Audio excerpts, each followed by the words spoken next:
ఒకవైపు పత్రికా రంగం, మరోవైపు సినీ రంగంలో తనదైన ముద్ర వేసుకున్న మీసాల రామ్.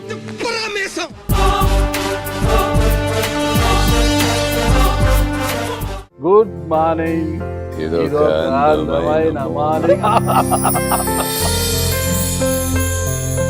కొంచెం రాసి క్రియేటివ్గా ఏదైనా చేస్తే డబ్బులు వస్తాయన్న నమ్మకంతో 20 ఏళ్ల వయసులో అడ్వర్టైజింగ్ ఏజెన్సీ మొదలుపెట్టి రాయడం అనేది కూడా ఒక కళ సార్. అది కళ ఎలా ఆపింది మీకు అసలు? అవసరం అన్నీ నేర్పిస్తారు. కాంగ్రెస్ పార్టీకి రాజీవ్ గాంధీకి కూడా యాడ్ చేశారు. అదృష్టం అన్న. నాకు అన్నయ్య గారికి ఇందిరాగాంధీ గారు ఇంటికి పిలిచినప్పుడు అన్నం కూడా వడ్డించారు. She was prime minister.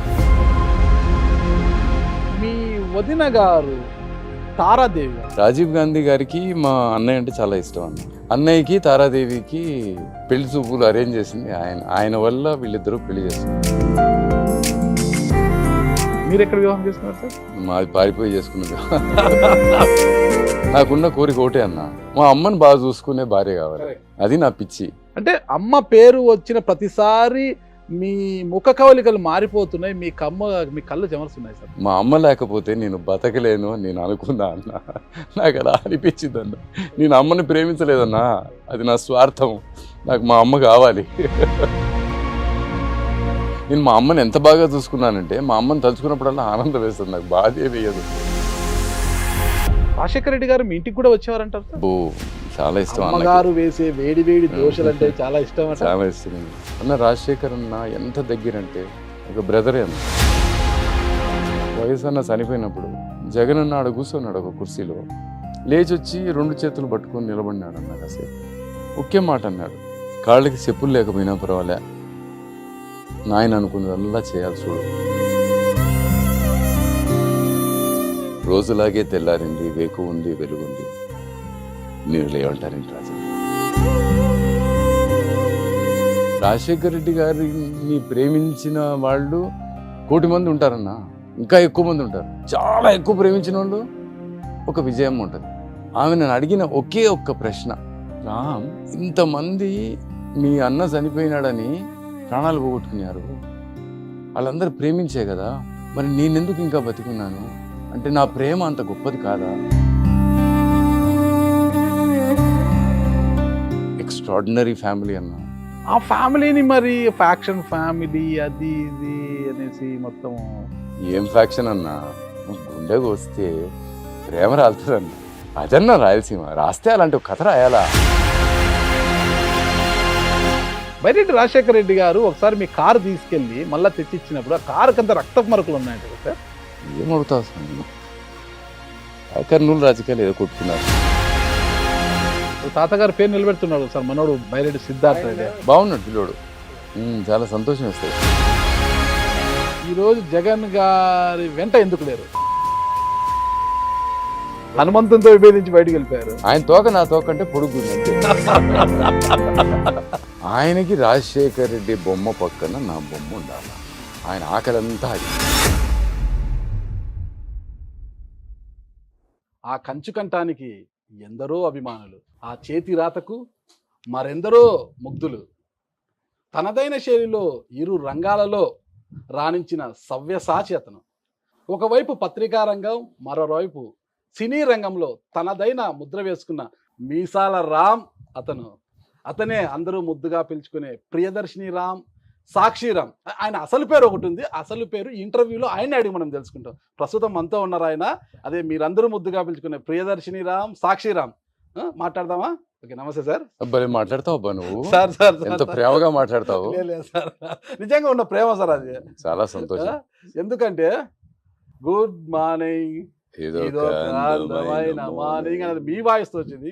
అలాంటి అంటే ఒక క్రియేటివ్ పర్సన్ అయిన మిమ్మల్ని ఇంటర్వ్యూ చేసే అవకాశం అనేది నాకు రావడం అనేది నిజంగా నాకు ఇది ఒక అందమైన గుడ్ మార్నింగ్ సార్. అది అందమైన మార్నింగ్ అది నిజంగా. నమస్తే సార్. అసలు మీ సుమన్ అన్నకి, మీకు, మీ వీక్షకులకు pure love. Thank you sir. Thank you. 100% love. Okay sir. Sir మన ఇంటర్వ్యూలోకి వెళ్ళే ముందుగా ప్రియదర్శిని రామ్ తర్వాత సాక్షి రామ్ ఈ రెండిటి కన్నా ముందు మీ తల్లిదండ్రులు పెట్టిన పేరు ఒకటి ఉంది సార్ మీకు. ఆ పూర్తి పేరు, కుటుంబ నేపథ్యం ఆల్రెడీ ఇంతకుముందు వేరే ఛానల్లో మీరు చెప్పి ఉంటారు. కానీ మా సుమన్ టీవీ వీక్షకుల కోసము, నాగరాజు కోసము మీరు ఒక్కసారి రివీల్ చేయాలి సార్. మా అమ్మగారి తండ్రి గారి పేరు రామరెడ్డి, ఆయన ఎడ్యుకేషనలిస్ట్ సార్. తెనాలి. మా నాన్నగారి తండ్రి పేరు లక్ష్మీరెడ్డి. ఓకే. మా ఇంటి పేరు పత్తి.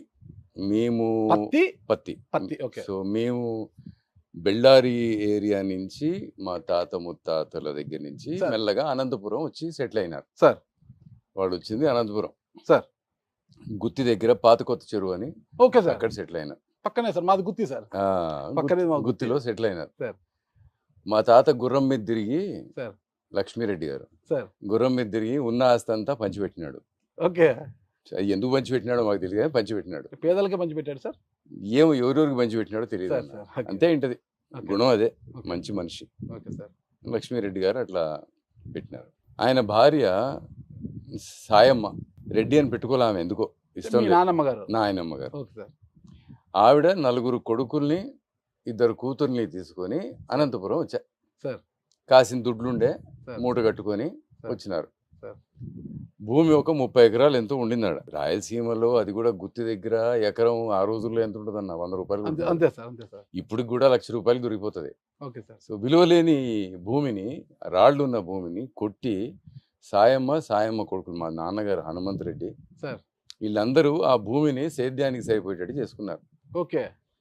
ఎన్నో ఎకరాలు, 1000 ఎకరాల పైన భూమి ఉన్న ఆసామి భార్య పిల్లలతో పాటు వచ్చి మళ్ళీ సేద్యానికి పనికిరాని భూమిని సేద్యానికి పనికొచ్చేలా చేసుకుని డబుల్ బ్యారెల్ గన్ను పట్టుకొని పని చేయించుకుందమ్మా.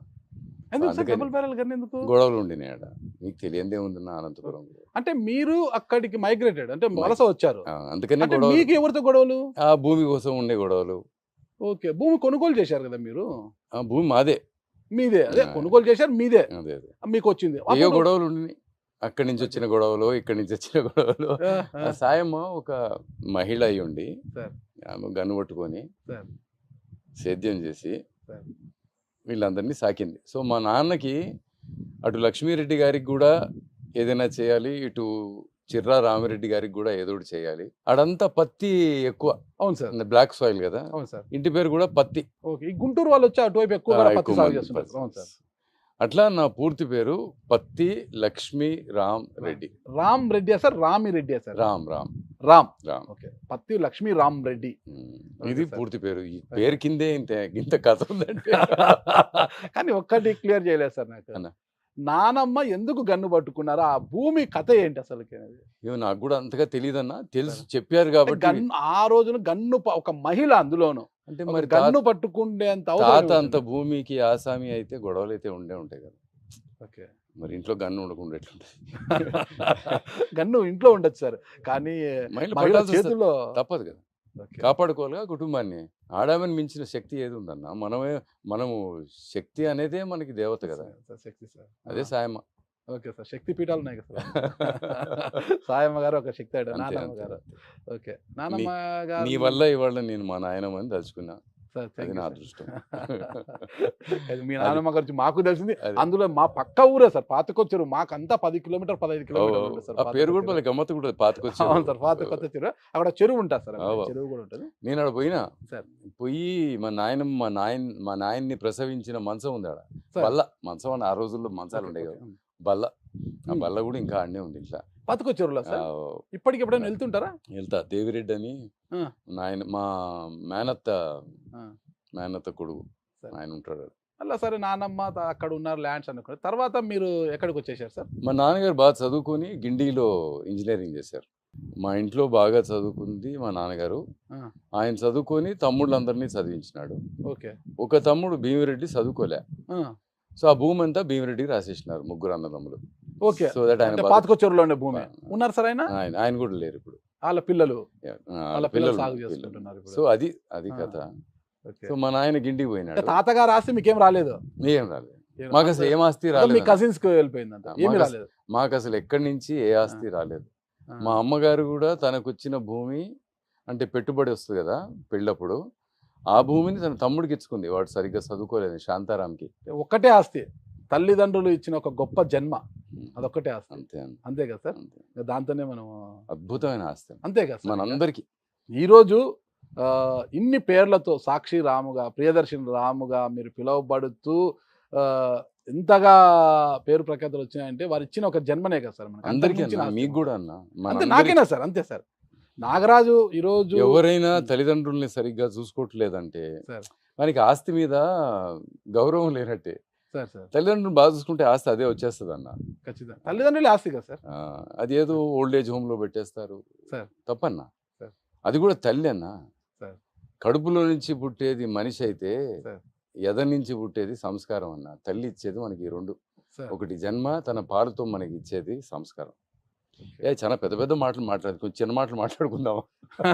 లేదు సార్, చాలా అవసరమైన మాట. ఎవరు ఎవరు ఎవరు సమాజానికి తెలియాల్సిన మాటలే మాట్లాడుతున్నారు. ఎవరు చూడరబ్బా, ఎవరు వినరు ఇవన్నీ. అవసరం సార్, వింటారా వినరే కాదు సార్, మనము చెప్పే మాటలు 4 మంచి మాటలు చెప్తారు. ఇవాళ ఏం వింటారు వినడం- చెప్తా చూడు. సార్. కొట్టినా తిట్టినా తాలి బుట్టు కట్టినా నువ్వు నాకు నచ్చినవురు.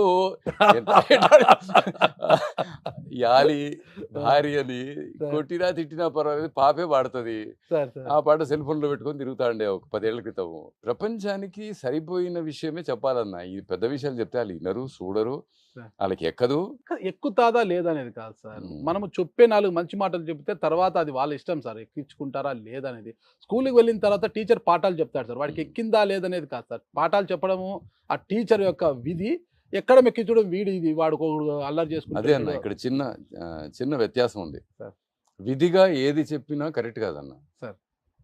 విధిలో బాధ్యత కూడా ఉండాలి. సార్. బాధ్యత ఏంటి అంటే మనం చెప్పుతుంది ఎదుటివాడికి అర్థం కావాలి, అది తన జీవితానికి పనికి రావాలి. సార్. అది మనం పెద్ద పెద్ద మాటలు మాట్లాడితే ఇవి కొంచెం పైనుంచి పోయిన బౌన్సర్లు ఎక్కువ ఉన్నాయి అనుకుంటారు. అందుకనే maybe we should tell them simpler things. Interview start అయినప్పటి నుంచి ఇప్పటి వరకు కూడా మీ మోములో చిరునవ్వు చెరగడం లేదు సార్, కానీ ఒక్కసారి మాట కొంత భావోద్వేగం కనిపించింది నాకు. అమ్మ గురించి వచ్చినప్పుడు మాత్రము ఆ కళ్ళల్లో తెలియని బాధ, ఒక దుఃఖము అన్నీ నాకు కనిపించాయి సార్. అసలు అమ్మ అంటేనే రామ్ సార్కి అసలు ఇంకా విపరీత, అమ్మ అంటే ఎవరికైనా ప్రేమ సార్, అమ్మని ప్రేమించాలి, ప్రతి ఒక్కరు అమ్మని ప్రేమించాలి. కానీ అందులో రామ్ సారు మొదటి వరుసలో ఉంటారు అంటారు. అదే ఎందుకంటే ఆ కళ్ళు చెమరుస్తున్నాయి అనమాట మీరు, అది నాకు ఇప్పటికీ తెలుస్తుంది మీ కళ్ళు చూస్తే. ఏంటి సార్ అసలు అమ్మ అంటే మీకు మా అంత ఇది? నాయన 42 ఏళ్ల వయసులో ఇక్కడ ఐడిపిఎల్లో డిప్యూటీ జనరల్ మేనేజర్గా ఉండి చనిపోయినాడు అన్న. సార్. ఆయన కమ్యూనిస్టు. సార్. ఆయన కమ్యూనిస్టు. రాత్రిపూట భోజనం చేసినాక జనరల్ మేనేజర్ గారు, ఆ కాలనీ చాలా పెద్ద కాలనీ అన్న, సార్. చాలా పెద్ద సంస్థ ఆ రోజుల్లో. సార్. 72, 71. మా తండ్రి గారు అట్లా నడుచుకుంటూ భార్యతో పాటు, మా అమ్మగారితో పాటు అందరినీ పలకరించి వచ్చేవాళ్ళు. సార్. అక్కడ ఆయనకి ఒక రాయి మీద హనుమంతుడి బొమ్మ కనపడే. సార్. అది వానకి ఎండకి అట్లా పడి ఉంటే ఆయనకి ఎందుకో మనసు చెలించిందండి. సార్. కమ్యూనిస్ట్కి చెల్లించరాదు, అదే కమ్యూనిస్ట్కి అసలు దేవుడు అంటే నమ్మకం ఉండదు కదా సార్? నమ్మకం ఉండదు. మరి ఆ. ఏందో మరి ఆయనకి ఎందుకో ఆ పరిస్థితి చూసి దేవుంది ఏదో అనిపించి గుడి కట్టించినాడు అన్న. ఓకే. ఆయన ఏం పెద్ద ఆస్తిపరుడు కాడు, కష్టపడి ఆయనకు వచ్చిన జీతంలో మిగుల్చుకున్న డబ్బులు అప్పుడున్న 2 అంబాసిడర్ కార్లు అమ్మేసి ఆ డబ్బుతో ఆ గుడికి కావాల్సినంత డబ్బు సమకూర్చి ఒక సావనీరేసి దాంట్లో అడ్వర్టైజ్మెంట్ నుంచి వచ్చిన డబ్బులతో ఎట్లాగైతేనే గుడి కట్టినారన్న. ఆ గుడి కట్టి దాని ఓపెనింగ్ 73 మేలో జరిగిందన్న. నవంబర్లో ఆయన చనిపోయినాడు. 42 ఏళ్ళు ఆయనకి. 42 ఇయర్స్. చాలా చిన్నవారు. ఇక నాకు 14 ఏళ్ళు, మా అన్నగారికి 17 ఏళ్ళు. సార్. ఇక మాకు దేవుడి మీద ఎలాంటి విశ్వాసము, గుడి మీద ఎలాంటి నమ్మకం ఉంటుంది? ఏమీ ఉండదు. ఉండదు సార్. ఇక మాకు మిగిలింది అమ్మ ఒకతే. సో నమ్మకమైన, ప్రేమైన, కూతురైన, స్నేహితురాలైన, సార్. తల్లైన అమ్మే. ఆమె భర్తని ఎంతగా ప్రేమించేదంటే నాన్నగారు చనిపోయిన తర్వాత చాలా కాలం మంచం మీదే ఉండిపోయింది. సో నేను మా అమ్మగారిని అంటే ఆ మనోవేదన భరించలేక ఆ. నేను మా అమ్మగారిని పెంచుకున్నాను నా కూతుర్లాగా. తల్లులు నాకు- పిల్లల్ని పెంచుతారు, పెంచుకున్నాను. కొడుకు తల్లిని పెంచాడు ఇక్కడ. నేను పని చేసుకొని వచ్చి అప్పుడు మోటార్ సైకిల్ ఉండేది. చాలా కష్టంలో ఉన్నాం. అంటే జనరల్ మేనేజర్గా పనిచేసిన ఆయన సడన్లీ చనిపోతే ఏముంటుందన్న? ఏముండదు. సైకిల్ మీద కాలేజ్కి పోయేది, స్కూల్కి పోయేది. సంస్థ నుంచి మీకు ఏం రాలేదు సార్ అసలుకి? అమ్మగారికి ఉద్యోగం లాంటిదో ఇచ్చారు. ఆ. ఆ సంస్థ took care of my mother. Okay. But that was not enough.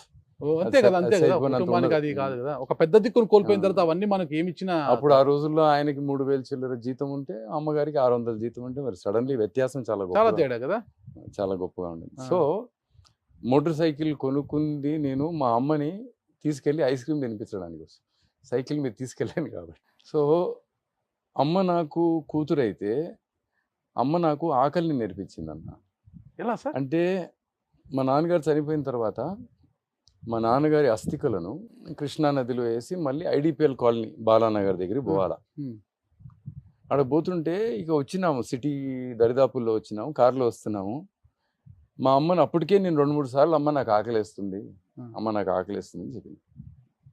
14 ఏళ్ళ పిల్లోని, అంతే తెలుసు, నాకు ఆకలి తెలుసు. చెప్పితే సరిగ్గా ఇంటికి వచ్చిన తర్వాత కారు తలుపు తీస్తున్నప్పుడు కూడా మళ్ళీ ఇంకోసారి అడిగినా మా అమ్మని, అమ్మ ఆకలిగా ఉంది అని. ఆమె ఒక నిమిషం ఆగిందన్న. ఆమె అప్పటికప్పుడు ఒక విధవరాలు, ఆమె బాధలో ఆమె ఉంది. ఈ పిల్లోడు ఇప్పటికీ 2 సార్లు అడిగినాడు నాకు ఆకలి వేస్తుంది అని. ఆమె ఆగి నాకు చెప్పిందన్న, ఇంట్లో అన్నం ఉందని తెలిసి కూడా నువ్వు ఆకలి ఆకలి అంటున్నావు. ఎంతోమంది ఇళ్లలో అన్నం ఉండదు, వాళ్ళ ఆకలి అంటే తల్లి ఏం చేయాలి, ఆ బిడ్డ ఏం చేయాలి అని. ఆ రోజు నుంచి అర్థమైందన్న ఆకలి ఎంత అద్భుతమైన విషయం అని. ఆకలిని ఆకలితో నింపు, అన్నంతో నింపద్దు మా అమ్మ ఆ రోజు నాకు చెప్పిందన్న.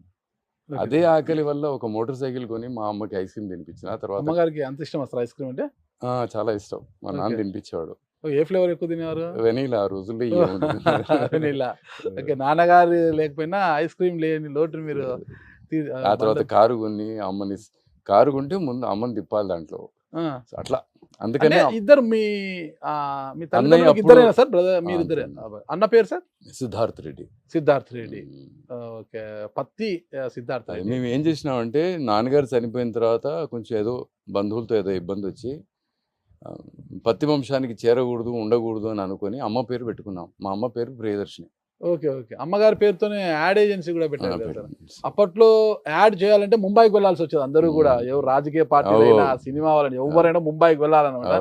ముంబైకి వెళ్ళాల్సిన అవసరం లేదన్నట్టుగా అసలు ప్రియదర్శిని యాడ్స్ పెట్టారు. సక్సెస్ కూడా సాధించారు. చాలా చాలా సక్సెస్ఫుల్, చాలా పెద్ద పెద్ద యాడ్స్.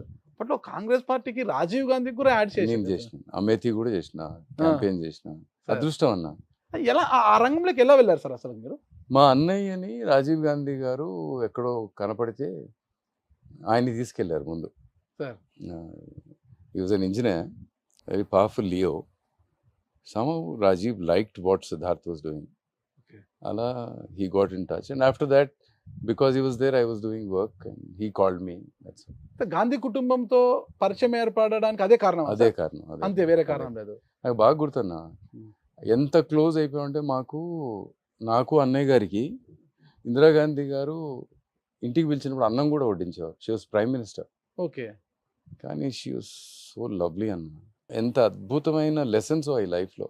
ఓకే, మనం ఏమైనా కూడా అన్నం వడ్డించడం ఏంటన్నా. నేను రాజశేఖర్ రెడ్డి గారి శ్రీమతి గారు విజయలక్ష్మి గారు కూడా ఇంటికి వెళ్తే తను వడ్డించాల్సిందే.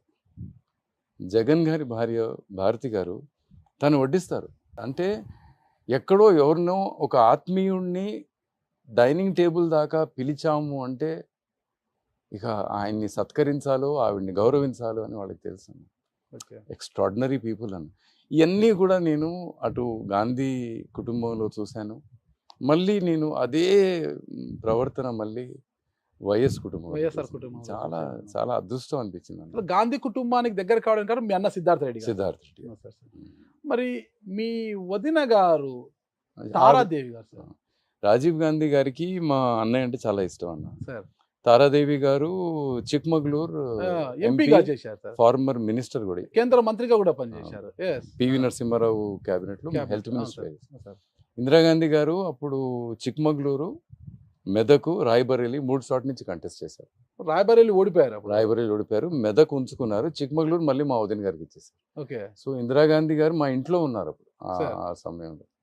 అది అందుకనే తారాదేవిని చూసిన రాజీవ్ గాంధీ గారు అన్నయ్యకి తారాదేవికి పెళ్లి చూపులు అరేంజ్ చేసింది ఆయన. ఆయన వల్ల వీళ్ళిద్దరూ పెళ్లి చేసుకున్నారు. అవునా సార్? లేకపోతే అసలు లవ్ మ్యారేజ్ కాదు సార్ అది? ఎక్కడ సిద్ధార్థ్ రెడ్డి అదే సార్. అరేంజ్ ఓకే, అదే చిక్మంగళూరు ఎక్కడ ఆ. ఎక్కడ ఇది సార్? రాజీవ్ గాంధీ గారు చేసిన పెళ్లి. అంటే ఎలా ఈక్వేషన్ వచ్చింది అసలు? ఏమో రాజీవ్ అది. గారి ఎలా వచ్చింది ఆలోచన అసలుకి? వీళ్ళు పెళ్లి చేయాలి సిద్ధార్థ్ రెడ్డికి అనుకున్నాడు. సిద్ధార్థ్ చేయొచ్చు, ఆవిడ ఎంపీ ఎక్కడో చిక్మంగళూరు. అంటే ఆమెకు కూడా పెళ్లి కాలే అప్పటికి. ఆ, మంచి మనిషి, ఆ, వాయన మంచోడు, సార్. డబ్బు ఆశ లేని వాళ్ళు, ఆ, పని మీద ఉంటది ధ్యాస, సార్. వీళ్ళు ఇట్లాగే ఉండిపోతారని అనుకున్నాడు. ఏమో మరి చేసినాడు. మొత్తం మీద సార్. ఎస్ఎం అన్నగారు ఎక్కడ ఉన్నారు సార్? ఎస్ఎం కృష్ణ అన్ని అరేంజ్మెంట్స్ ఆయనే చేశాడు. ఆస్కర్ ఫెర్నాండెస్ ఆ. బెంగళూరులో పెళ్ళయింది, ప్యాలెస్ లో పెళ్ళయింది. చాలా సార్. అద్భుతంగా ఉండింది, చాలా అందంగా ఉండింది. అవునా? అన్నయ్య గారు చనిపోయారు అన్న 2 ఏళ్ల క్రితం. సడన్ గా చనిపోయారు.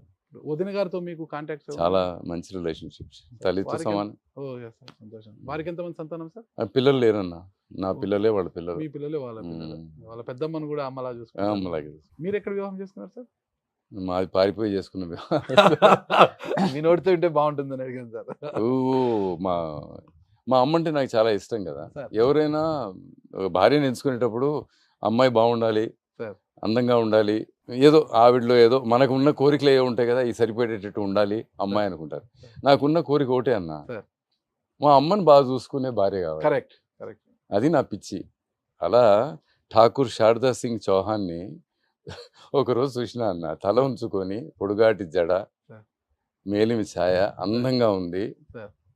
ఇది చూస్తే చాలా గుణవంతురాల్లా కనపడింది. సార్. పోయి ప్రపోజ్ హోమ్ చేసి సైన్స్ కాలేజ్ దగ్గర అది ప్రపోజ్ చేసిన అన్న. వెంటనే ఏం ఆలోచించలే. సార్. మా అమ్మని బాగా చూసుకుంటావా అని అడిగా, ఇంకేం అడగలే. నన్ను చేసుకుంటా అని కూడా అడగలే. సార్ తప్పుగా అనుకోద్దండి ఇలా అడుగుతున్నా. అడగండి ఆ సార్. రోజు ధైర్యంగా ఆమెను వెళ్ళి ప్రపోజ్ చేయడానికి మీకున్న స్థాయి ఏంటి సార్ ఆ రోజు? నేను నిజాం కాలేజ్లో చదువుకున్నా. అప్పటికే అడ్వర్టైజింగ్ స్టార్ట్ చేశా. Sir. I was very strong. Okay కాలేజ్లో also I was a very strong person. Okay నాకు ఎంతో మంది స్నేహితులు ఉన్నారు, స్నేహితురాళ్ళు ఉన్నారు. ఆ రోజుల్లో culture was pop, very popular in Hyderabad. Sir అప్పట్లోనే అవి చాలా popular. Sir sir and Nizam college crowd కూడా అట్లా ఉండేది, వెరీ ప్రోగ్రెసివ్ క్రౌడ్. ఆడపిల్లతో స్నేహం చేయడం అన్నది తప్పుగాను అది అనుకునే వాళ్ళకు కూడా కాదు. మా తల్లిగారు కూడా ఎప్పుడు అడ్డు చెప్పేవారు కాదు. వాళ్ళందరూ స్నేహితులుగా ఎప్పుడు కూడా స్నేహితులుగానే ఉన్నారు. సో ఒక అమ్మాయితో పోయి మాట్లాడటం లేకపోతే పలకరించడం అన్నది అది పెద్ద విషయం కాదు. చెల్లెళ్ళు లేరా మన ఇంట్లో? అంతే సార్. ఆడపిల్లలతో మాట్లాడమా? తల్లితో మాట్లాడతాం, పిన్నితో మాట్లాడతాం, అత్త కూతురుతో మాట్లాడతాం, చెల్లెలతో మాట్లాడతాం, కజిన్స్తో మాట్లాడతాం. అట్లాగే వాళ్ళు కానీ కూడా. మన వాళ్ళని చూసిన కళ్ళు బయట మహిళల్ని ఆ విధంగా చూడలేరు కదా సార్ ఇప్పుడు. ఎందుకు చూడలేరు? అంటే మన ఇంట్లో ఉన్న వాళ్ళు అంటే ఆ తల్లిగా ఒక- చెల్లిగా చూసిన కళ్ళు బయట మహిళ కనిపించగానే ఆ కళ్ళు వేరేలా చూస్తాయి కదా సార్. అన్న అసలు మగవాడు ఆడపిల్ల కళ్ళల్లో చూసి మాట్లాడటం మానేశాడన్న, ఎద చూసి మాట్లాడతాడు. ఎందుకు సార్ అలా? ఎప్పుడైతే అదే మన ఆడపిల్లలకి మనం నేర్పించాల్సిందన్న. Hmm. There is something called a good touch and a bad touch. Okay similarly there is a good look and a bad look.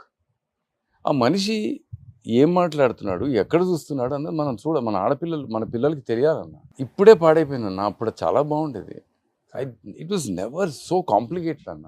ఇప్పుడు అలాంటి కల్చర్ రావడానికి కారణం ఏమంటారు? ఎక్కడ లోపం అంటారు? పెంపకంలోనా లేదంటే వాళ్ళు తిరిగే ఎక్స్పోజర్ అన్న, ఆ- ఎక్స్పోజర్ అన్న. వాడు చూస్తున్న ప్రపంచం అలా ఉందన్న. ఓకే ఇప్పుడు మన సినిమా హీరో గారు ఒక అమ్మాయిని వెంటబడి గొడవ చేసి అల్లరి చేసి చివరికి ఆ అమ్మాయిని గెలుస్తాడన్న. కరెక్ట్. తప్పట్లా, ఆయన విలన్ కదా ఒకప్పుడు ఆ సినిమాల్లో. మేము ప్రేమించినప్పుడు వాళ్ళందరూ విలన్లు, ఇప్పుడు వాళ్ళు హీరోలు అయితే మన చుట్టూ ఉన్న ప్రపంచం అట్లా ఉండలే. ఏం చేసేది చేయగలేదు. ఆ పిల్లోంది తప్పెట్లయితుంది అన్న, ఆ తల్లిదండ్రులు తప్పెట్లయితుంది.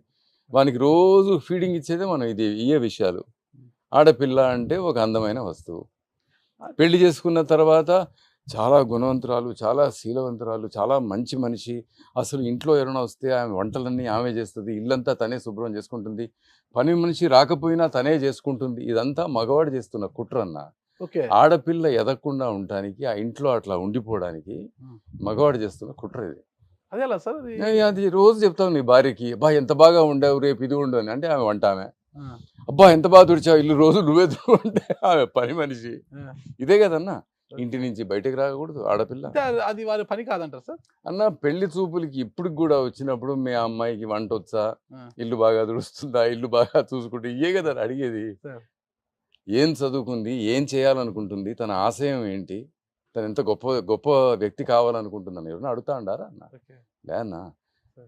So we are all looking at a girl as a product, as a commodity. మనం ఆ స్టేజ్కి పడిపోయాం. మీరు అడిగిన ప్రశ్నకి Sir. సమాధానం అది. ఓకే. అన్నిట్లాగే ఆడపిల్ల కూడా కమాడిటీ. ఒక్కటే ప్రశ్న సార్, అమ్మను అందరూ ప్రేమించాలి, మీరు అమితంగా ఎక్కువ ప్రేమించేవారు ఎందుకు? కారణం ఏంటి? అంత అమ్మను అంత ఎక్కువగా అంటే అమ్మను ప్రేమించే మనిషే కావాలని, అంటే అమ్మాయి అందము గుణగణాలు కాదు, మా అమ్మను ప్రేమించే అమ్మాయి నాకు భార్యగా రావాలి, జీవిత భాగస్వామిగా రావాలని కోరుకునేంతలా అమ్మని అంత ప్రేమించడానికి కారణం నేను చాలా సింపుల్గా చెప్తా అన్న. సార్. ఇది తల్లి ఒకటే కాదు, సార్. అన్నదమ్ముల మధ్యలో, అక్క చెల్లెల మధ్యలో, అన్న చెల్లెల మధ్యలో, సార్. తండ్రి కొడుకుల మధ్యలో ఉండాల్సిన సంబంధం ఏంటో చెప్తా. We should be dependent. మనకి వాళ్ళ అవసరం ఉండాలన్న. అవసరం లేకపోతే రిలేషన్షిప్ ఉండదన్న. ఓకే. అంటే మైక్రోవేవ్లో పెట్టుకొని వేడి చేసుకుంటాం కాబట్టి మనకి వంట అక్కర్లేదు. ఒక రిలేషన్షిప్ గాన్. మెషిన్తో ఇల్లు క్లీన్ చేసుకోగలం కాబట్టి పని మనిషి అక్కర్లేదు. Relationship is gone. భార్యకి భర్త అవసరం లేదు, భర్తకి భార్య అవసరం లేదు. ఫోన్లో ఏదైనా చెప్పితే ఇంటికి వచ్చేస్తుంది. అంటే బయటకు వెళ్ళి తెచ్చుకోవాల్సిన అవసరం కూడా లేదు. ఈ డిపెండెన్సీ ఏదైతే ఉంటుందో, ఒకరి మీద ఒకరు డిపెండ్ అయ్యే ఒక అందమైన భావం అయితే ఉందో దానివల్లే రిలేషన్షిప్ వస్తుంది. ఇవాళ భార్యాభర్తలు దూరం అయిపోవడం, స్నేహితులు దూరం అయిపోవడం, బాయ్ ఫ్రెండ్లు గర్ల్ ఫ్రెండ్ దూరం అయిపోవడానికి ఆమె లేకపోయినా నేను బతకగలను, ఈయన లేకపోయినా నేను బతకగలను ఒకరినొకరు అనుకోగలుగుతున్నారు కదా. నువ్వు లేకపోతే బతకలేను అన్నదే కదా ప్రేమ. Correct sir. మా అమ్మ లేకపోతే నేను బతకలేను అని నేను అనుకున్నా అన్న. నాకు అలా అనిపించింది అన్న. నేను అమ్మని ప్రేమించలేదన్నా, అది నా స్వార్థం. నాకు మా అమ్మ కావాలి. అందుకనే అమ్మ బతికుండాలి, అమ్మ బాగుండాలి అని కోరుకున్నా. అది నా స్వార్థం అన్న. నేనేం గొప్పోని కాదు. నేను మా అమ్మని ప్రేమించలేదు. అమ్మ పేరు పైనే యాడ్ ఏజెన్సీ పెట్టారు, అంత ప్రేమగా చూసుకున్నారు. అంటే అమ్మ పేరు వచ్చిన ప్రతిసారి మీ ముఖ కవలికలు మారిపోతున్నాయి, మీ కళ్ళు చెమరుస్తున్నాయి సార్. నాకు అది అనమాట. నాకు ఏం బాధ లేదు, నాకు ఆనందం. నేను మా అమ్మని ఎంత బాగా చూసుకున్నానంటే మా అమ్మని తలుచుకున్నప్పుడల్లా ఆనందం వేస్తుంది, నాకు బాధే వేయదు. మీరు ఒక్కరే ప్రేమించారా అంతగా? అన్నయ్య కూడా ప్రేమించారా? అన్నయ్యకి అవకాశం లేకుండింది, ఆయన ఆడ ఈడ తిరిగేదానికి సరిపోయా. ఓకే. నాకు మా తల్లి గారికి మంచి రిలేషన్షిప్. మీ స్టడీస్ అంత ఎక్కడ జరిగాయి సార్? ఇక్కడే చేసుకున్నాను, హైదరాబాద్లో. ఢిల్లీలో చదివాను, హైదరాబాద్ చదివాను. హైదరాబాద్ లో బిలాయి, ఢిల్లీ, హైదరాబాద్. Oh super. హైదరాబాద్ ఎంత వరకు చదివారు సార్? డిగ్రీ కంప్లీట్ చేశానన్న. డిగ్రీ నిజాం కాలేజ్లో. ఏ గ్రూప్ సార్?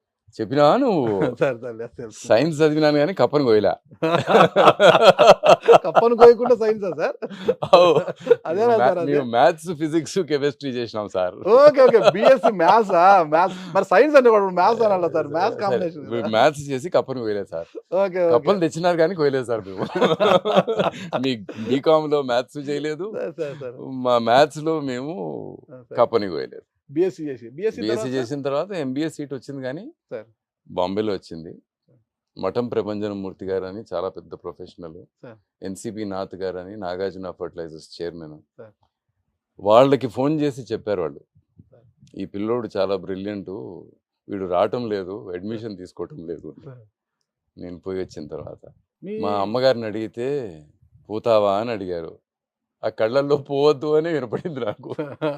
సరేలే కళ్ళల్లో, సరేలే అమ్మ పోను అని చెప్పి ఉండిపోయినా. డబ్బులు లేవు కాబట్టి ఏం చేస్తే బాగుంటుందంటే అడ్వర్టైజింగ్లో దిగితే ఖర్చు ఉండదు, కొంచెం రాసి క్రియేటివ్గా ఏదైనా చేస్తే డబ్బులు వస్తాయన్న నమ్మకంతో 20 ఏళ్ల వయసులో అడ్వర్టైజింగ్ ఏజెన్సీ మొదలుపెట్టారు. ఓకే. రాయడం అనేది కూడా ఒక కళ సార్. అది ఆ కళ ఎలా అబ్బింది మీకు అసలు? మీ ఇంట్లో ఎవరైనా ఉన్నారా? లేదన్న, అవసరం. ఐ థింక్ అవసరం అన్నీ నేర్పిస్తుంది. భాష మీద పట్టు ఉంటాం. బాగా చదువుకున్నా అన్న, మంచి మార్కులు వచ్చినాయి. I'm good student. నాకు ఎంబీఏలో అంత మంచి సంస్థలో సీట్ వచ్చింది. ఎన్సిబి ఒక చైర్మన్, మఠం ప్రభంజన మూర్తి ఇద్దరు చైర్మన్కి వాళ్ళు ఫోన్ చేసి పిల్లకాయ రావడం లేదని, సెయింట్ జేవియర్స్ లాంటి ఒక ఎక్స్ట్రాడినరీ ఇన్స్టిట్యూషన్ ర్యాంక్ స్టూడెంట్స్ బాగా చదివే వాళ్ళంతా కూడా మంచి రాతగాలు కాదు సార్. అసలుకి నిజమే. రాయడం వేరు, చదవడం వేరు, తెలివి వేరు సార్. రాయడం అనేది ఆ మన కలం నుంచి అలా అక్షరాలు జాలు వారడం అనేది కూడా ఒక వరం సార్. అది అలా పోతుంటది ఆ కలం ముందుకి. ఆలోచన రాత కంటే ముందు పరిగెడుతుంది అనుకున్నా, అప్పుడు రాత బాగుంటది. రాతకి ఆలోచన వెనకబడింది అనుకో, ఆ రాత బాగుండదు. అంటే నాకు చెప్పడానికి చాలా ఉండి అతి వేగంగా ఆలోచనలు నన్ను కొడుతున్నప్పుడు, కలం స్పీడ్ సరిపోనప్పుడు ఆ రాత బాగుంటుంది అన్న. కలం రాస్తున్నప్పుడు ఇప్పుడు ఏమి రాయాలి అనే ఆలోచన ఒకవేళ ఉంటే మాత్రం అది ఎట్లా అంటే అన్న, దేన్ని చూసినా కూడా దాంట్లో ఏదో కనపడాలి, అందరికీ Okay, కనపడంది మనకి ఏదైనా కనపడాలి. ఓకే. నేను ఒక చిన్న బిట్ ఏదో రాశాను, దాన్ని ఎవరో చాలా మంది మెచ్చుకున్నారు. అది ఓ సీతాఫల చెట్టు చిన్నప్పుడు సన్నగా ఉంటుందన్న, దానికి నీళ్లు పోసేవాళ్ళు ఉండరు, ఎప్పుడైనా వాన పడితే బతకాల, పిల్లకాయలు దానికి కాసిన చిన్న చిన్న కాయలు తెంచుకొని వాటితో గోళీలు కూడా ఆడుకుంటారు, అవును సార్. వస్తా పోతా కర్ర తీసుకొని సీతాఫలం చెట్టుని కొడతారు. అవును సార్. సీతమ్మ వారు ఎంత బాధపడ్డారో సీతాఫలం అన్ని బాధలు పడుతుంది. ఓకే. కానీ ఎక్కడో ఆకుల మాటున ఒక్క కాయని, పెద్ద కాయని దాచిపెట్టుకొని పండిస్తుంది అన్నది వాస్తవం సార్. దాంట్లో మనం అందరం ఈ రేగడి భూముల నుంచి వచ్చిన వాళ్ళంగా మనకి కథ తెలుసు, Okay. వానలు లేని భూముల నుంచి వచ్చినాం అవును కాబట్టి మనకి తెలుసు. దాంట్లో అన్న ఆ బరువుకి ఆ కొమ్మ ఏదైతే ఉంటుందన్న సగం ఇరుగుతుందన్న, అవును సార్. ఇరిగిన పక్క గ్రీన్గా ఉంటుందన్న, ఆ, అటుపక్కది ఎండిపోతుందన్న. ఆ, అంటే ఆ కొమ్మ చనిపోతూ కూడా సీతాఫలము ఆ పండుకి ఇంకా ప్రాణం పోస్తూనే ఉంటుంది. ఆ. ఆ సీతాఫలం చెట్టు ఒక పేద గర్భవతిలాగే కనపడిందన్న నాకు. ఓకే. ఇది ఆలోచన అన్న, ఆ, ఇంకా రాయడానికి ఏముంది? కరెక్ట్. నువ్వు ఆలోచనే లేకుండా కూర్చొని రాయాలనుకుంటే రాయలేవు. అదే ఆ ఆలోచన రావడం, ఆ సృజనాత్మకత ఆలోచన ఇది సృజన కాదన్నా, ఆ. నువ్వు చూసిన దాంట్లో దేవుడు క్రియేట్ చేసిన వాటిని కొన్నిటిని అర్థం చేసుకోవడమే. ఆ ఆలోచన రావడం కూడా గొప్ప సార్. అది అదొక వరం అన్నమాట. అది అది. అది ఎలా వచ్చింది మీకు అనేసి, ఆ, అవుట్ ఆఫ్ అది మీ ప్రాక్టీస్, కుటుంబంలో అది మీకే ఎలా అబ్బింది అని. అది అవుట్ ఆఫ్ ప్రాక్టీస్ ఏంటిదన్న. ఒకరోజు నేను చిన్న కాలం రాయాలి, ఆఫీస్కి వెళ్తున్నా, సాక్షి ఆఫీస్కి, ఆ ప్రింటింగ్కి పోవాలి. సంక్రాంతి అయింది, 15వ తారీఖు జనవరి. కారులో ఆఫీస్కి పోతుంటే ఈ చెట్ల మీద పతంగులు, గాలిపటాలు, ఓకే. ఎలక్ట్రిక్ వైర్లకి గాలిపటాలు ఏలాడుతున్నాయన్న. అవి ఉరేసుకున్నట్టు అనిపించింది అన్న నాకు. అబ్బా. వెళ్ళి నేను రాసిన అన్న, ఆ దారం ఉన్నంతసేపు ఆ పతంగు నాకు ఈ దారం వద్దు అని ఎగురుతుంది అన్న. ఆ, ఆ టెన్షన్ ఉంటుంది, దారానికిను ఆ పతంగుకి గాలిపటానికి మధ్యలో టెన్షన్ ఉంటుంది. ఆ. అది ఆపుతుంది కాబట్టి ఇంకా ఎత్తుకు లేస్తుంది అన్న, అవును సార్. కరెక్ట్. వదిలితే ఇంకా పైకి వెళ్ళిపోతుంది అన్న. ఆ పతంగి ఏమనుకుంటుందన్న, ఈ దారం లేకపోతే నాకు స్వేచ్ఛ ఉంటుంది అనుకుంటుంది. కరెక్ట్. మన పిల్లలు కూడా ఈ తండ్రి రోజు మనకి చెప్పడం, ఈ తల్లి మనకి రోజు చెప్పడం, అట్లా కాదురా ఇట్లాగా, అట్లా కాదురా ఇట్లాగా అని మన ఆడపిల్లకి చెప్పడం, వీళ్ళ గొడవ లేకపోతే మనం చాలా గొప్పవడం అవుతాం అనుకొని ఆ దారాన్ని తెంచేసుకుంటారు. ఆ దారమే ఆధారం. ఉమ్, అది తెగితే నువ్వు ముళ్ళ కంచెలోనో ఏ చెట్టుకో ఏ కరెంటు వైరుకో ఏలాడి ఉరేసుకున్నట్టే అని రాసినాను. ఇది ఉరేసుకున్న పతంగు అన్న భావం ఎలా పుట్టుకొస్తుందన్న? ఇంకో భావం రాశానన్న. ఒక ఇంట్లో 4 అన్నదమ్ములు, ఆ 4 అన్నదమ్ములు ఎవరు ముందు వచ్చి అన్నం తింటారో ఎవరు తర్వాత వస్తారో తెలియదు అన్న. సో ఇంత అన్నం వడ్డీ, ఇంత చారు ఏదో అక్కడ టేబుల్ మీద పెడితే ప్రతి ఒక్కడు వెనకాల ఒకడు వచ్చి తింటాడు అనుకొని తక్కువ తింటాడు అన్న. తింటే ఆ అన్నం ఒక మనిషికి సరిపోతుంది. వీళ్ళు 4 తిన్న తర్వాత వెనకాల ఇంకోటి ఎవరన్నా ఉన్నాడేమోనని మిగిల్చిన అన్నంలో నుంచి పొద్దున పని మనిషికి ఇస్తారన్న. ఓకే. పని మనిషి ఇంత ముద్ద తిని తన కొడుక్కి, కూతురుకో, చిన్న పాపకి ఇంత ముద్ద పెట్టి తీసుకెళ్తా. తన తాగుబోతు మొగుడుకి 7వ ముద్ద తీసుకెళ్తుందన్న. నువ్వు పంచుకున్నంతసేపు నీకు ప్రేమ కలుగుతూనే ఉంటుంది. You have to learn to share what you have. That's when you become rich. ఇవన్నీ జీవిత సత్యాలు సార్ ఇవన్నీ కూడా. అవి మరి ఇదంతా అందరం చూసిందే కదన్నా. Correct sir. కరెక్ట్. మనం ఇంటికి పోయినప్పుడు మరి ఇంకా తిన్నదో లేదో, అమ్మ తిన్నదో లేదో, లేకపోతే తమ్ముడు తిన్నాడో లేదో అని మనం కొంచెం ఆలోచిస్తాం కదా. Correct sir. ఒక ముద్ద తక్కువే తింటాం కదా. పొద్దున చూస్తే ఏమో అన్నం మిగిలిపోయి ఉంటుంది.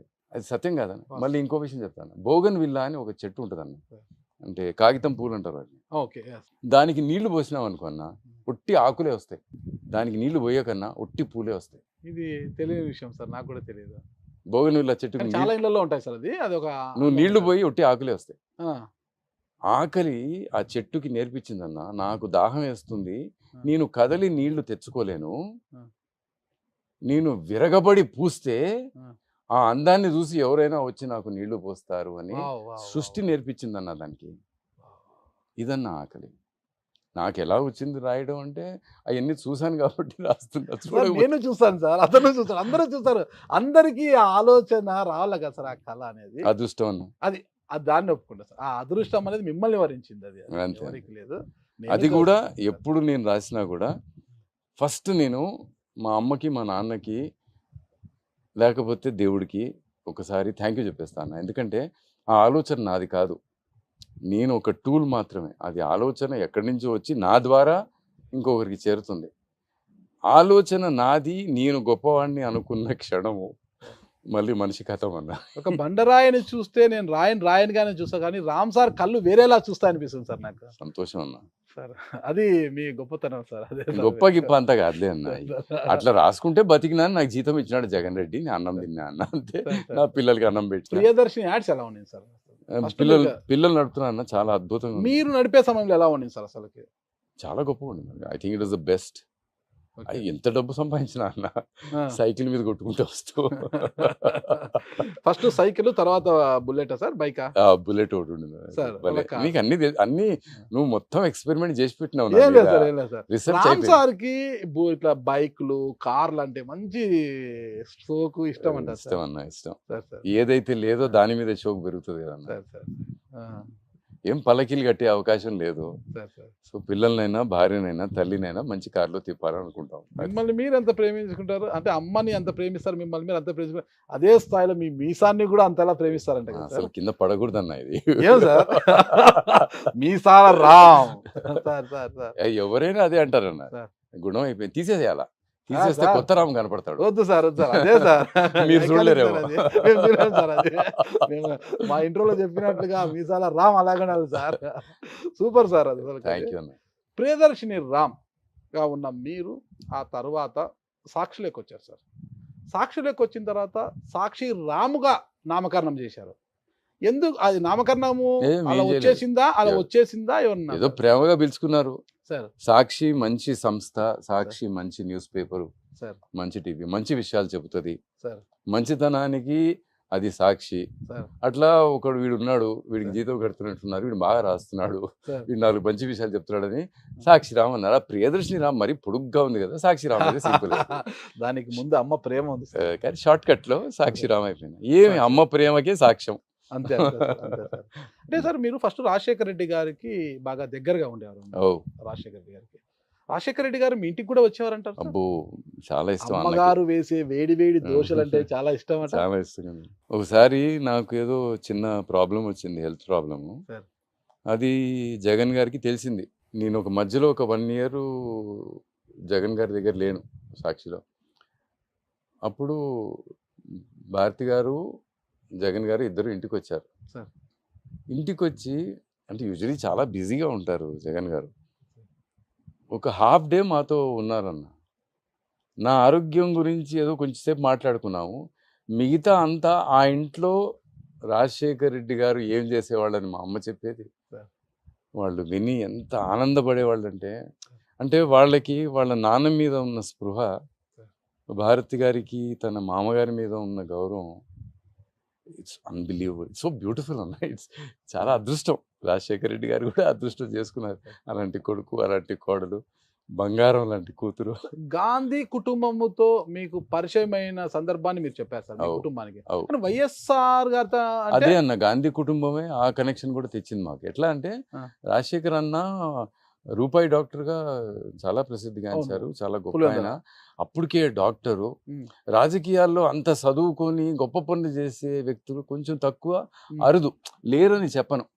మనకి అద్భుతమైన గొప్ప లీడర్లు ఉన్నారు, భాస్కర్ రెడ్డి గారు, బ్రహ్మానంద రెడ్డి, అసలు నేను పేర్లు కూడా చెప్పకూడదు, అంటే ఒకటి చెప్తే ఒకటి చెప్పనట్టు అవుతుంది. అట్లా కాదు, గొప్ప వాళ్ళు ఉన్నారు. కానీ వైఎస్ అన్నలో అది ఉండిందన్న, మానవత్వం. అది సిద్ధార్థ్ అన్నకి విపరీతంగా నచ్చింది. ఆయన చాలా యాక్టివ్గా రాజీవ్ గారి దగ్గర ఉన్నారు, అమేథీ అంతా ఆయనే హ్యాండిల్ చేస్తున్నారు.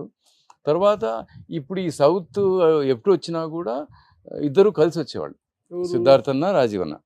సిద్ధార్థ్ గారు ఏం చేసేవారు రాజీవ్ గారి దగ్గర సార్? అమేఠీ డెవలప్మెంట్ అంతా ఆయనే చూసుకునేవారు. మొన్న ఆయన చనిపోయినప్పుడు కూడా సోనియా గాంధీ గారు చాలా ఎఫెక్షనేట్ లెటర్ రాశారు. అమేథీని అలా నిలబెట్టింది, అలా చేసింది సిద్ధార్థ్ అని చెప్పి తారాకి, మా వదిన గారికి ఉత్తరం రాసి, చాలా అమ్మగారు చనిపోయినప్పుడు కూడా ఒక లెటర్ సోనియా గాంధీ గారు ఎప్పుడూ కూడా నన్ను కానీ, అన్నయ్యని కానీ, వదిన కానీ ఎప్పుడూ అసలు తక్కువ చేసింది. సో ఆయన్ని రాజశేఖర్ రెడ్డి గారిని రాజీవ్ గాంధీ గారితో కల్పించాలని సిద్ధార్థ్ అన్నకి చాలా ఉండింది. సో చెప్పి అరేంజ్ చేసి రాజశేఖర్ అన్నని తీసుకెళ్ళి రాజీవ్ గాంధీ గారికి కల్పించి, extraordinary person, great leader, he should be part of our system, he will bring great strength to the Congress party అని చెప్పి వత్తాసు పలికి. ఎందుకంటే మనిషి గొప్పవాడు, చెప్పేవాళ్ళు ఉండాలి కదన్నా. Correct sir. చెడు చెప్పేవాళ్ళు 10 మంది, అదిగా కాంగ్రెస్ పార్టీలో ఎవరైనా తొక్కేసే వాళ్ళు ఉంటారు. కానీ సారీ, ఇప్పుడు కాంగ్రెస్ పార్టీ గురించి మాట్లాడటం లేదు నేను, అప్పుడు దాని గురించి, అప్పటి వ్యవస్థ గురించి మాట్లాడుతున్నా. కానీ ఒక మనిషిని చూసి ఆ మనిషి గొప్పవాడు, మన సంస్థకి పనికి వస్తాడు, పార్టీ ఇంకా గొప్పగా ఉంటుంది, ఎక్కువ మంచి పనులు చేయొచ్చు, ఆయనలో ఆ ఆర్ద్రత ఉంది అని చెప్పే వ్యక్తి ఆ రోజు సిద్ధార్థ్ అన్న అయ్యాడు. అంటే ఒక హనుమంతుడు అయ్యాడు అనుకోండి గాంధీ కుటుంబానికి. గాంధీ కుటుంబానికి, అది పార్టీకి హనుమంతుడు అయ్యాడు. అలా రాజశేఖర్ అన్నకి ఒక అద్భుతమైన మిత్రుడు అయ్యాడు, అద్భుతమైన స్నేహితుడు అయ్యాడు. ఆ కనెక్షన్ తో ఆయన్ని పిసిసి ప్రెసిడెంట్ చేశారు. అలాగే చిన్నారెడ్డిని వనపర్తి నుంచి యూత్ కాంగ్రెస్ ప్రెసిడెంట్ చేసింది. ఆయన కూడా ఆ రోజుల్లోనే చదువుకొని అగ్రికల్చర్ ఎంఎస్సి చేసి, డాక్టర్ చిన్నారెడ్డి ఆ టైంలోనే అంత చేసినాడు. అక్కడ కూడా చిన్న కథ ఉంది. రాజీవ్ గాంధీ గారు, సిద్ధార్థ్ గారు జీప్లో ఎక్కడి నుంచి వెనక్కి వస్తున్నారు, మహబూబ్ నగర్ దాటుకొని అటు నుంచి ఏదో వస్తుంటే జీప్ పాడైపోయింది. పాడైపోతే చిన్నారెడ్డికి ఫోన్ చేసినాడు సిద్ధార్థ్ అన్న. దామోదర్ రెడ్డి అన్న అని బాగా మీసాలు ఉంటాయి, మీకు తెలుసు, కాంగ్రెస్ పార్టీలో చాలా యాక్టివ్, ఎక్సలెంట్ పర్సన్, చాలా లైవ్లీ పర్సన్ దామోదర్ అన్న. ఆయన చిన్నారెడ్డి ఒక ఫియట్ కార్ వేసుకొని వచ్చినారు. రామరెడ్డి దామోదర్ రెడ్డి గారు కదా మీరు చెప్పేసి. వాళ్ళిద్దరూ వచ్చినారు. చిన్నారెడ్డి వచ్చి రాజీవ్ గాంధీని, సిద్ధార్థ్ అన్నని పికప్ చేసుకొని ఇంటి దాకా ఇచ్చినారు. అట్లా చిన్నారెడ్డి ఫస్ట్ టైం రాజీవ్ గాంధీని అంత పర్సనల్గా ఒకే కారులో కూర్చొని అప్పుడు చెప్పినాడు, ఈయన ఎంఎస్సీ అగ్రికల్చర్ చేసినాడు. అట్లా సిద్ధార్థ్ అన్న నలుగురికి పార్టీకి పనికి వచ్చేవాళ్ళు, రాజీవ్ గాంధీకి పనికి వచ్చేవాళ్ళ గురించి చెప్తూ ఉండే. అట్లా ఆయన జీవితం అంతా అట్లనే అయిపోయా. అన్నగారి ద్వారా మీరు రాజీవ్ గాంధీ గారి దగ్గర అయ్యారంట కదా? అబ్సల్యూట్లీ. రాజీవ్ గాంధీ గారు మిమ్మల్ని ఒక ముద్దు పేరుతో పిలిచేవారంట. చిన్న అని పిలిచేవాడు. అసలు చోటు చిన్న అని పిలిచేవాడు. నాకు బాగా గుర్తున్నా, ఫస్ట్ కెమెరా, ఆ రోజుల్లో వీడియో కెమెరాలు ఇంకా రానుగుడ్లే, హీ గిఫ్టెడ్ మీ కెమెరా. దానికి ఇంత బాక్స్, రికార్డరు, కెమెరా ఇచ్చినాడు. ఇచ్చి రా ఇవాళ హెలికాప్టర్లు తీసుకెళ్తాను, నేను హైదరాబాద్లో ఉన్నారు, అక్కడి నుంచి ఎక్కడికో పోతున్నారు క్యాంపెయినింగ్కి వెళ్తుంటే, రా హెలికాప్టర్లు తీసుకెళ్తా అని చెప్పి. నేను కూడా చాలా ఎక్సైటెడ్, ఎప్పుడు హెలికాప్టర్ ఎక్కడ, ప్లేన్లు ఎక్కాము కానీ హెలికాప్టర్ ఎక్కే అవకాశం మనకే ఉంటుంది.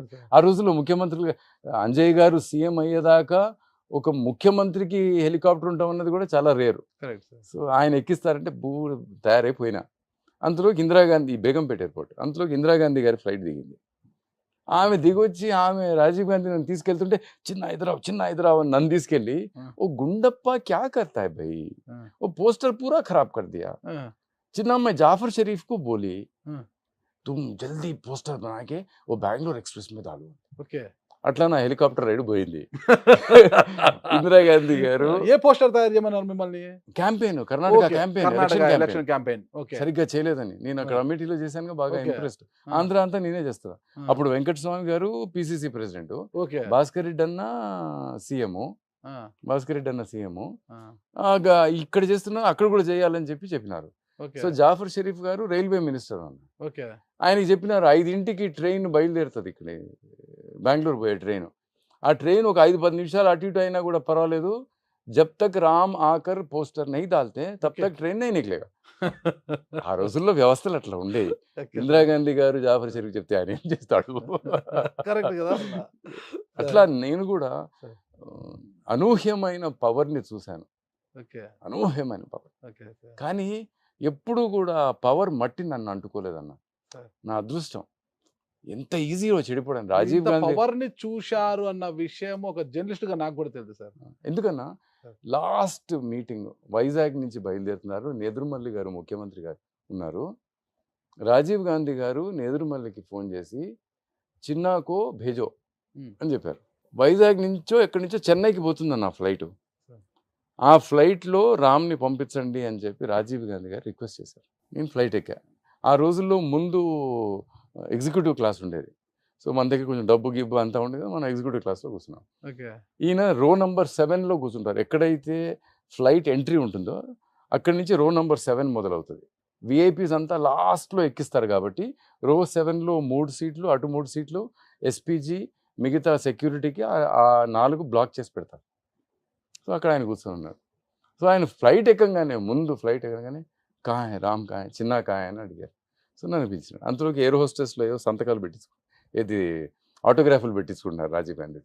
ఆయన చాలా షైగా, అంటే ఎంత అందమైన మనిషి నన్ను చూసి కర్ణా పడతా చిన్న అన్నాడు. చేయాల్సి వస్తుంది చిన్న అని చెప్పి నన్ను పక్కన కూర్చొని పార్లమెంట్కి రా, కంటెస్ట్ చేయి, I want you to be in my cabinet, Siddharth is not interested, నువ్వు కంటెస్ట్ చేయి అని చెప్పి గుంటూరులో అటువైపు ఒక కాన్స్టిట్యున్సీ చెప్పి పేరు చెప్పి ఐ ఆల్రెడీ క్లియర్డ్ యువర్ పార్లమెంట్కి రా, నువ్వు మినిస్టర్ అవ్వు అని చెప్పి లాస్ట్ ఫ్లైట్ అన్న చెన్నైలో దిగాం.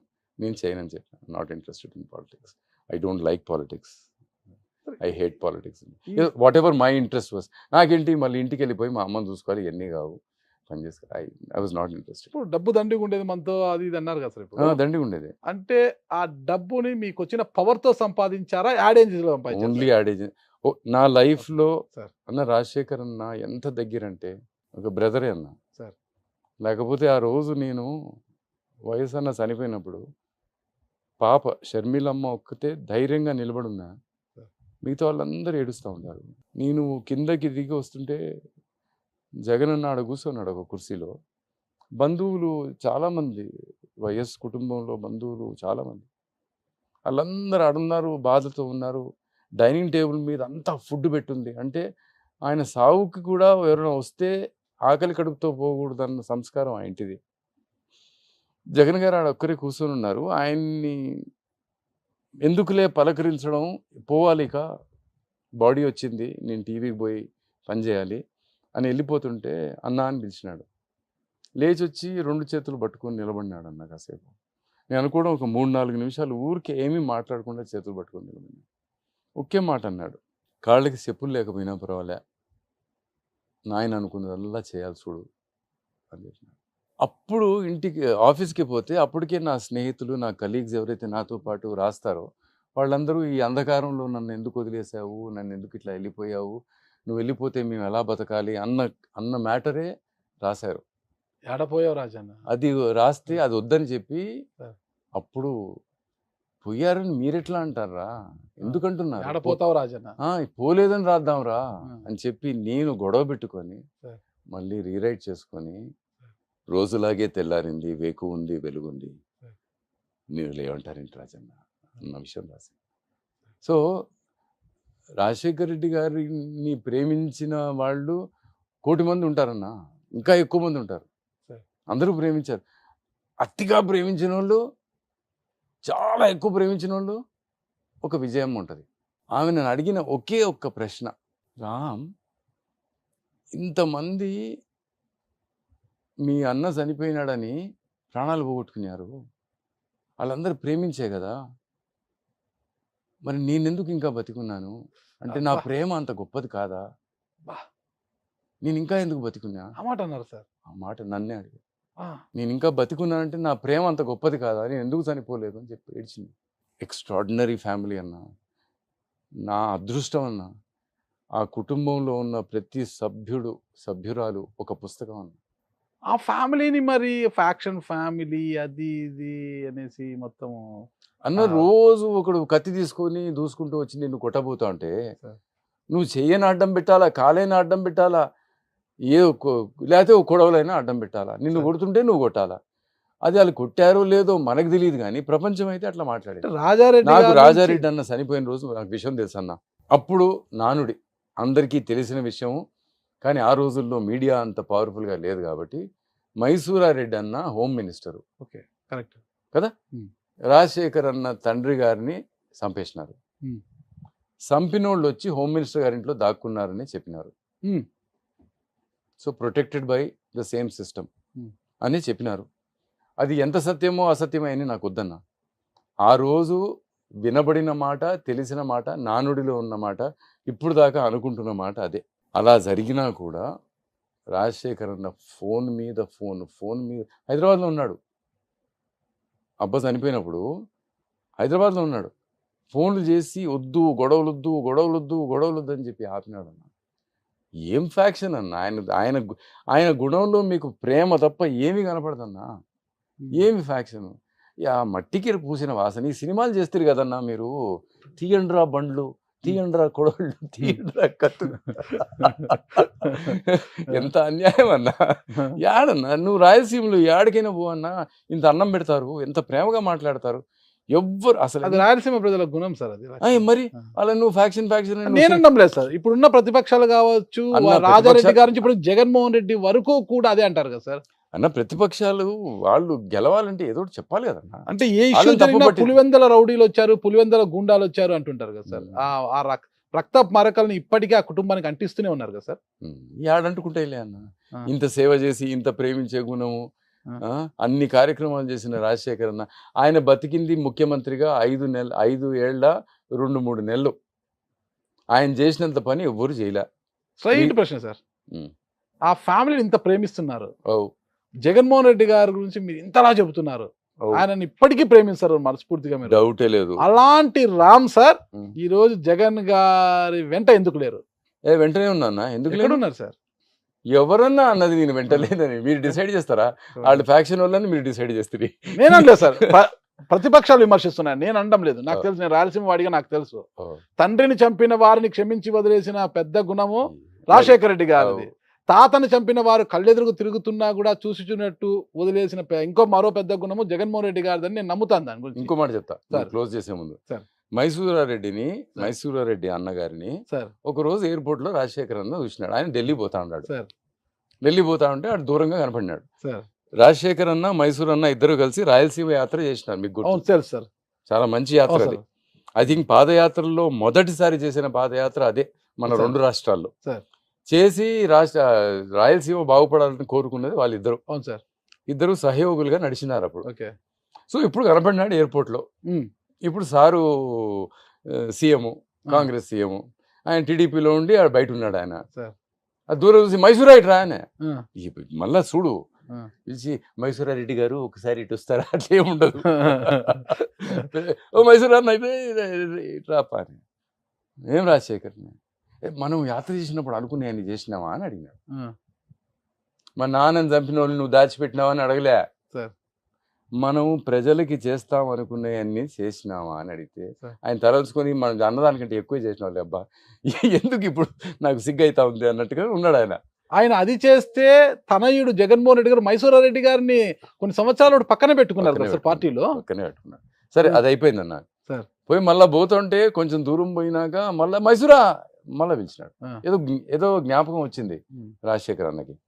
పిలిచి పిల్లలు ఏం చేస్తా ఉండారు అని అడిగినాడు. మరి పిల్లలు పూర్తిగా సెటిల్ అయినారో లేదో ఏందో ఆయన తల ఉంచుకున్నాడు. అంటే నా కాడికి పంపించి నేను చూసుకుంటా.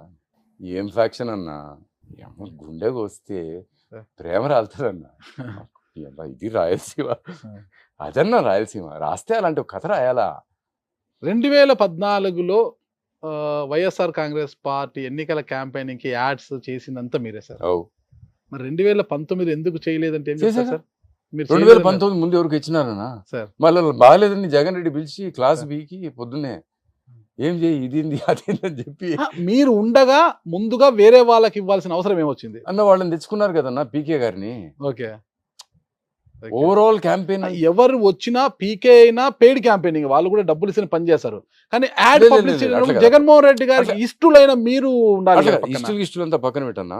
2014లో తప్పకుండా గెలవాల్సింది ఆగిపోయి 1.5% ఓటు 5 లక్షల చిల్లర ఓట్లతో వెనకబడిపోయి 60 సీట్లతో బయటపడిన జగన్ రెడ్డి ఒక ఆలోచన ఉంటుంది. మనం ఏదైనా మంచి చేయాలంటే ఫస్ట్ ఆఫ్ ఆల్ మనం ముఖ్యమంత్రి కావాలి, అది ఫస్ట్. దానికి పీకే గారు స్ట్రాటజీ అంతా చెబుతారు, ఎలా చేయాలి అని నమ్ముతారు. నన్ను ఎట్లా నమ్మినాడన్న సాక్షిలో ఫీచర్స్ నాకు ఇచ్చినాడు, ఆ టీవీలో కొన్ని కార్యక్రమాలు నాకు ఇచ్చినాడు, నమ్మినాడు అంతే. నువ్వు చేయి, నువ్వు ఏం చేస్తావో నువ్వు చేయి.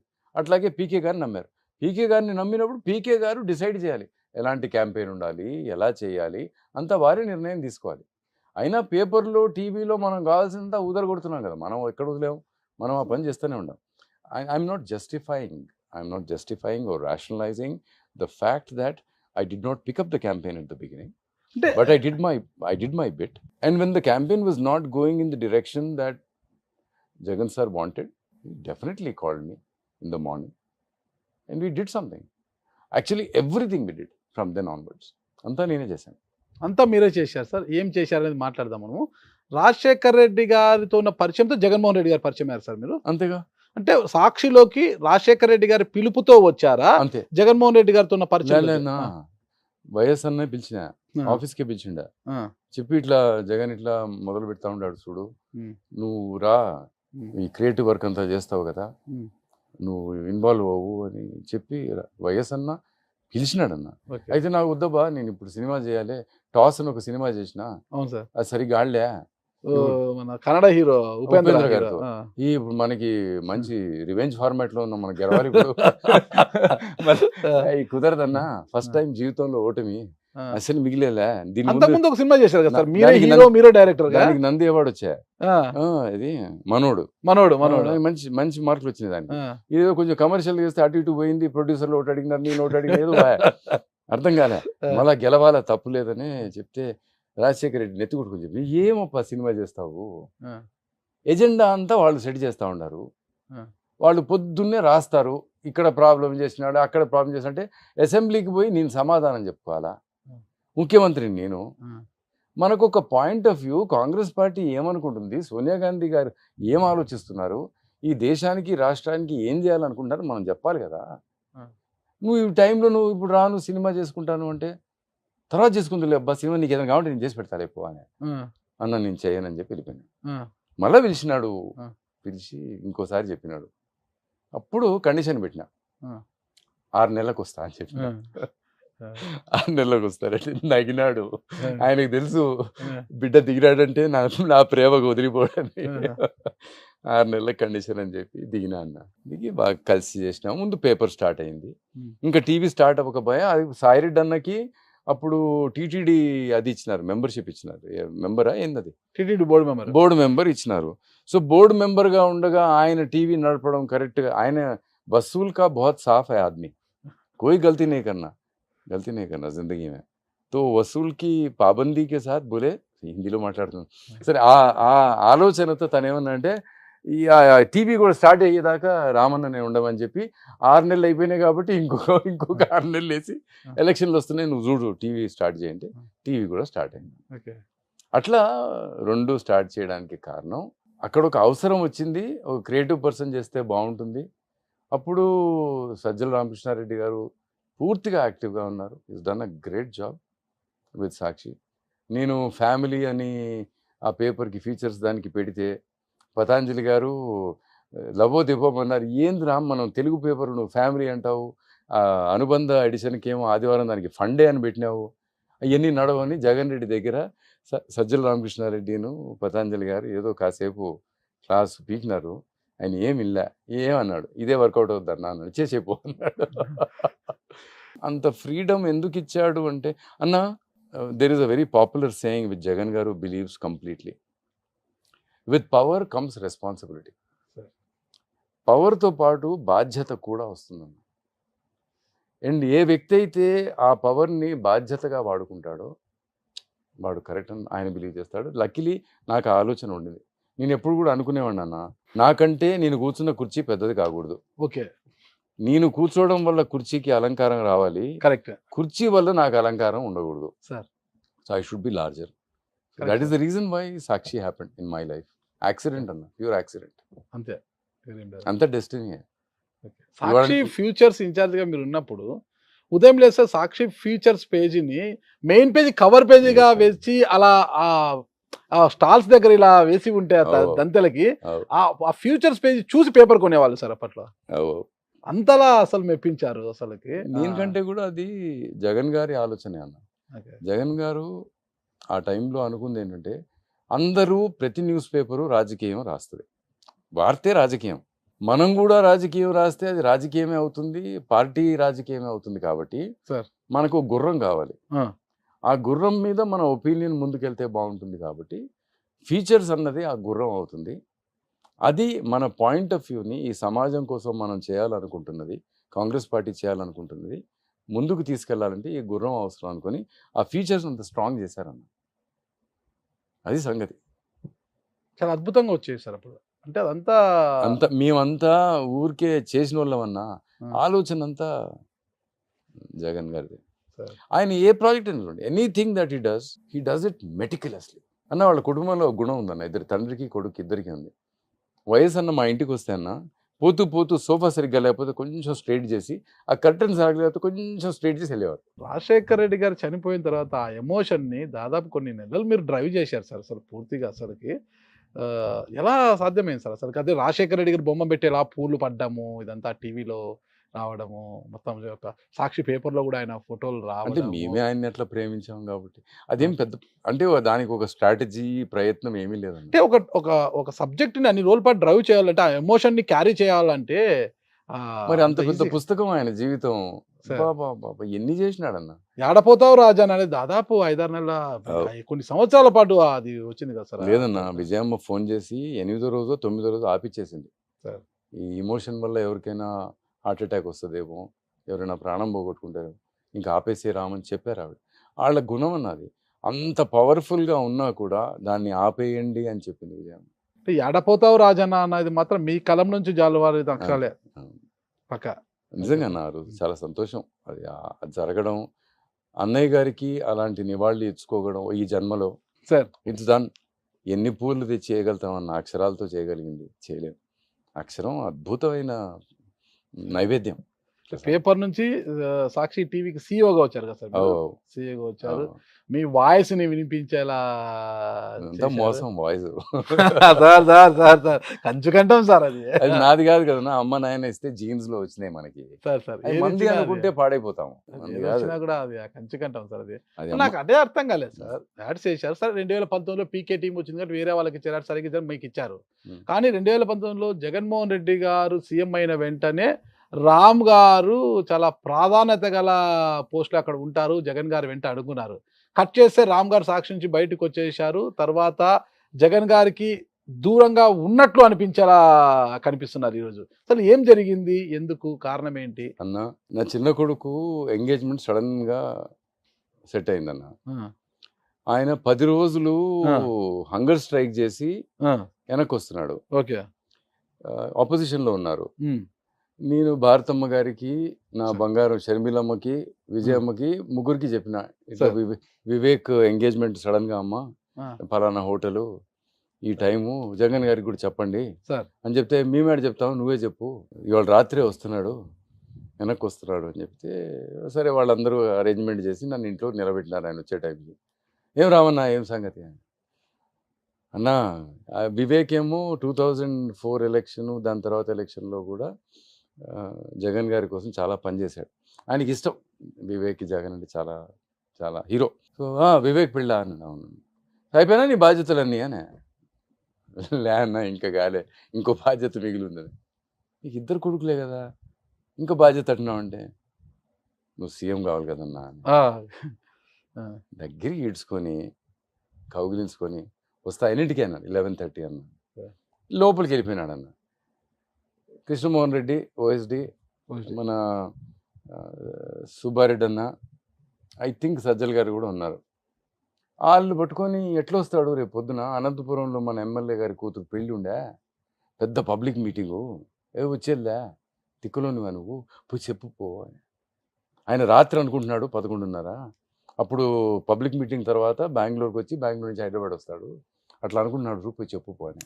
వద్దులే అన్న, లీడరు ఆయన రాలేకపోతే పిల్లలే పోతారు ఆయన దగ్గర ఆశీర్వచనం కోసం, ఏంది ఆయనకి చెప్పేది అని చెప్పి నేను వెళ్ళిపోయినాను. 11:30కి నెక్స్ట్ డే మార్నింగ్ జగన్ గారు, భార్య, తల్లిగారు, షర్మిలమ్మ, నలుగురు వచ్చినారన్న. అక్షంతలు అవి వేసిన తర్వాత నేను జగన్ గారి దగ్గర పోయి అడిగిన, ఏమప్పా అంత పెద్ద మీటింగు, అంత పెద్ద కార్యక్రమము, మన ఎమ్మెల్యే గారి కూతురు పెళ్ళి, వాళ్ళందరూ పార్టీ అంతా ఆడనే ఉందంట, ఎందుకు వదులుకొని వచ్చినావు అని చెప్పితే, భుజం తట్టి యువర్ ఫ్యామిలీ అన్న. యాడ్నో దూరం ఉన్నాడు రామరెడ్డి, జగన్ రెడ్డి, యాడ్నో పారేసినాడు, లేకపోతే ఈయన పారిపోయినాడు, ఇవన్నీ వేస్ట్ అన్న.